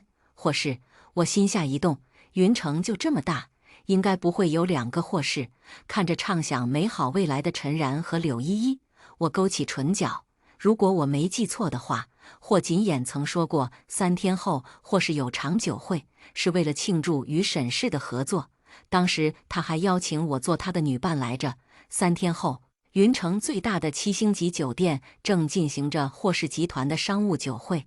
我和霍锦衍抵达会场时，里面已高朋满座，人声鼎沸。霍锦衍进门前临时接了个电话，让我自己先进去。走进会场，我一眼就看到了被人众星捧月般围在中间的陈然和柳依依。陈然是沈氏的项目负责人，为这次合作的促成起了关键性的作用，又即将升任副总，正可谓是春风得意，身边围满了前来恭贺套近乎的人。而作为陈然女伴的柳依依也与有荣焉般享受着众人对自己的恭维，好不得意。陈然发现了我，眼底闪过一抹惊艳。柳依依见状，脸上一抹嫉恨转瞬即逝。然而当我走近看清柳依依穿着的礼服时，心不由得一沉。我竟然与柳依依撞衫了。发现这一点的人不止我一个，很快就有人对着我和柳依依指指点点：“你怎么进来的？知不知道这里是什么地方？”陈然皱眉低声斥责道。我不想理会他，没想到陈然却真把自己当回事了，挡着我不让我走。很快，我们3个就成了整个会场的中心。尤其是我与柳依依还穿着相同的礼服，清月姐姐，没想到我们的眼光这么相似，选的礼服都一模一样。柳依依意有所指地看着我，眼神挑衅。不对呀，我记得柳小姐身上的这款可是 L 家的新款。只此一件，人群中突然有人说道，另外一人跟着附和，那就是说肯定有一个人穿的是假货了。柳小姐可是陈总的女伴，总不会穿个假货来吧？一时之间，大家看我的眼神都变了，而柳依依则似笑非笑地看着我，似跟大家一样等着看我笑话。清月姐姐，我要是你现在就离开，省得一会儿被人揭穿丢人现眼。柳依依附在我耳边小声说道。我挑眉勾唇，你确定丢人的一定是我？果然，听我说完。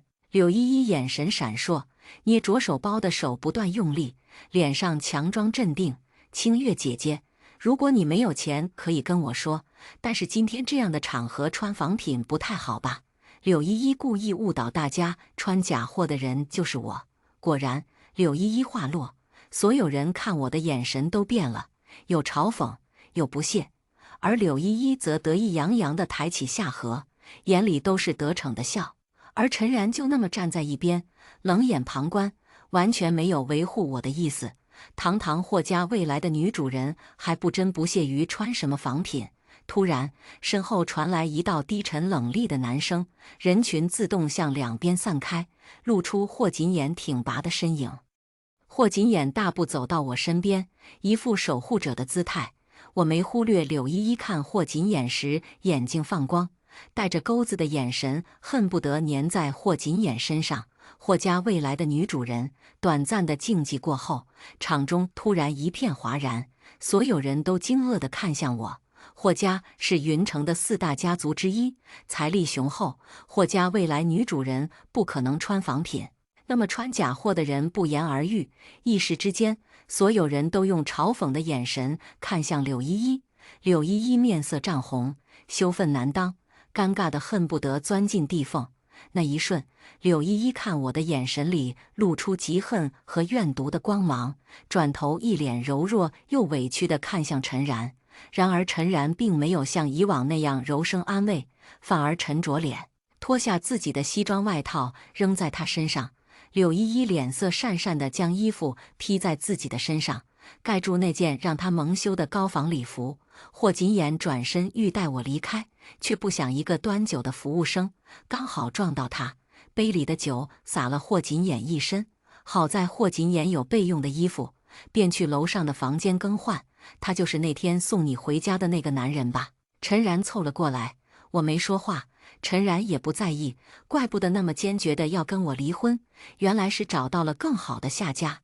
不过霍总应该是玩玩而已吧？像他那样尊贵的身份，怎么可能会要你这么个大肚婆？陈然语气讥讽，但我不知为什么，却从中感受到了浓浓的醋意。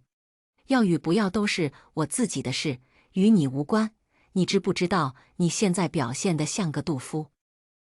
我讥讽地看着陈然，似被戳破心事。陈然恼羞成怒，不识好歹，还是管好你自己吧。后院都要起火了。我不屑地撇撇嘴，意有所指地看着楼梯方向。刚刚我瞧见柳依依鬼鬼祟祟地跟着霍锦眼上了楼，我猜一会儿肯定会有好戏上演。果然，几分钟后，就听楼上传来男人的暴怒声：“滚出去！”紧接着，一个衣衫不整的女人被霍锦眼丢出房间，所有人都循声望去。这时，有几名黑衣保镖冲出来，拉起地上的女人就往外拖，也不看看自己什么身份，竟然妄想勾引霍总。女人想要捂脸，可惜手被人拉着，只能尽量地垂着头。依站在人群最前端的陈然似乎不敢相信自己的眼睛，声音都在打颤。大家这才发现，刚刚被丢在地上的女人不是别人，正是陈然的女伴柳依依。然哥，救我！柳依依泪眼婆娑地向陈然投去求助的眼神。呀，这女人真够不要脸的，竟然想勾引霍总。谁不知霍总洁身自好，从不近女色。人群中不知谁喊了一句，紧接着大家便对着柳依依指指点点，议论纷纷，皆用不屑的眼神看向柳依依。柳依依羞愧难当，想躲却无处可躲。柳依依遇女变遇女，陈然满眼失望，脸色阴沉的几乎能滴出水。柳依依，怎么我喜欢的东西你都要抢吗？衣服、包，连男人也是，抢了一个还不够，现在还要抢第二个。我看着柳依依冷笑，柳依依脸色惨白，无助地望着陈然。然哥，不是那样的，是霍锦眼他想要对我不轨。柳依依哭着狡辩。是吗？霍锦眼此时已经换好衣服，柳依依身体一僵，眼神躲闪。我又不是瞎了，放着沈家千金不要，看上你这种货色，你这种货色就是白送我都不要。说完，霍锦眼冲身后使了个眼色，一个保镖立马上前，打开一个笔记本电脑，调出了刚刚的监控录像。这一霎，柳依依面如死灰，她怎么也想不到霍锦眼的房间里会有监控，监控里面拍得清清楚楚。柳依依买通酒店服务人员，潜入霍锦眼房间，脱光衣服，对着霍锦眼搔首弄姿，却被霍锦眼无情地扔出房间。柳依依哭着看向陈然，结果陈然却转身就走，将柳依依独自一人丢在会场里。柳依依狼狈地拉好自己的衣服，哭着追了出去。至此，这场闹剧终于落下帷幕。而我沈家千金的身份也跟着传了出去。沈家与霍家一样，位列云城4大家族之一，云城人都知道沈家有位千金，却从未在公众面前露过面，所以一时之间，我与柳依依一样，都成了人们茶余饭后的谈资。尤其是我和陈然还有柳依依之间的三角关系，更是让人津津乐道。不过，早在公开身份之初，我就料到了这些，倒也并没有放在心上。反而是柳依依插足他人婚姻，道德败坏的事广为流传，所在的剧团顶不住压力，将她辞退。没多久，我就听说陈然和柳依依分手了，而陈然不仅没有能够升任副总，反而还被解雇了。陈然一直不知道，这几年他的工作之所以顺风顺水，全是因为哥哥看在我的情分上，才对特殊关照，而陈然却一直以为是自己能力出众。那天，霍锦眼送我回家，我刚下车就碰到了专门等我的陈然。他应该是喝了酒，满身酒气。是你做的对不对？陈然怒气冲冲地质问。虽然他说的话没头没脑，但是我却听懂了，他指的是升职的事。没错，是我。我笑着点头承认。为什么？就算我们离婚了，可我还是你孩子的爸爸呀！你就这么恨我？孩子，我不禁嗤笑出声。陈然，你在说什么胡话？哪里还有什么孩子？我嘲讽地看着陈然，陈然脸色殊变，眼神下移，定格在我的腹部。我那原本高高隆起的小腹，如今已经一片平坦，真是可笑。引产之后，我与陈然见过不止一次，可陈然竟然一直都没发现我的异样，说来说去不在意罢了。陈然一把掐住我的脖子，面目狰狞。孩子呢？你把我的孩子怎么了？我感觉肺里的空气都被挤压一空，窒息感席卷全身。孩子？你有什么脸问孩子？如果不是你把我赶出家门去找你的依依，我怎么会滑倒？孩子没了，是因为他不想有你这么个狼心狗肺、冷血无情的爸爸。我强忍着窒息感说完这些话，此时我的脸已经因为缺氧而变成紫红色，眼睛微凸。陈然正愣在原地，脸上全是不可置信，唇角嗫嚅，不停喃喃自语：怎么会这样？我用力掰开陈然掐着我的手，猛然吸入的新鲜空气让我剧烈的呛咳起来。没事吧？发现这边异动的霍锦眼赶来我身边，我能感觉到这一刻，霍锦眼周身泛着冷厉的杀意。我摇摇头，示意自己没事。陈然，有句话你说错了，我不恨你。闻言，陈然露出笑意，然而下一秒，他的笑意就凝固在脸上，因为我说有爱才有恨，没有爱哪里来的恨？陈然，我不爱你了，所以也不恨你。我不信，不可能。你有多爱我，我还不清楚。陈然摇头，为什么不可能？你不会认为你伤我如此之深，我还会一如既往的爱你吧？我又没有自虐倾向。我看着陈然的眼神冷冰的没有一丝温度。陈然知道我没有说谎。陈然走了，身后的影子被拉得老长，估计又萧索。我以为自己与陈然到此为止，却不想有天深夜，陈然竟然给我打来电话：月月，今天是我的生日。陈然声音沙哑，醉意明显。我没什么好气地说道：然后呢？你不会还要我祝你生日快乐吧？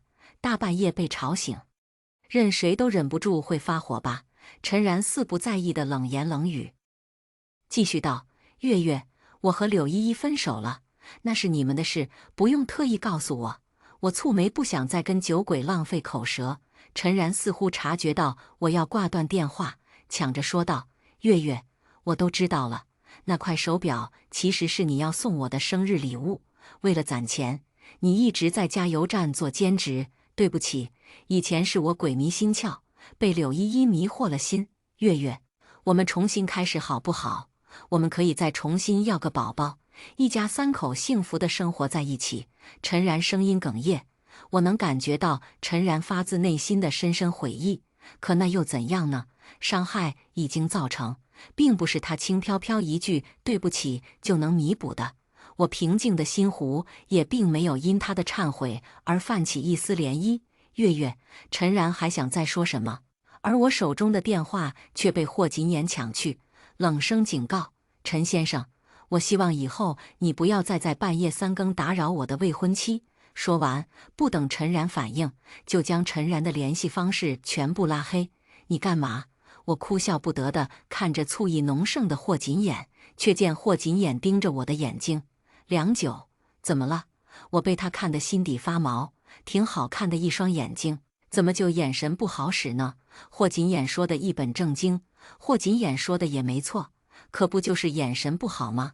否则我又怎么会放着爱了我10多年的霍锦眼不爱，却偏偏喜欢上心里住着白月光的陈然呢？我也是最近才知道，霍锦眼竟然一直喜欢我，可笑的是一直得不到我的回应，所以他只能故意跟我作对，试图引起我的注意，直到我爱上陈然并嫁给他，霍锦眼才伤心地远走国外。陈然没再找过我，也没再给我打过电话。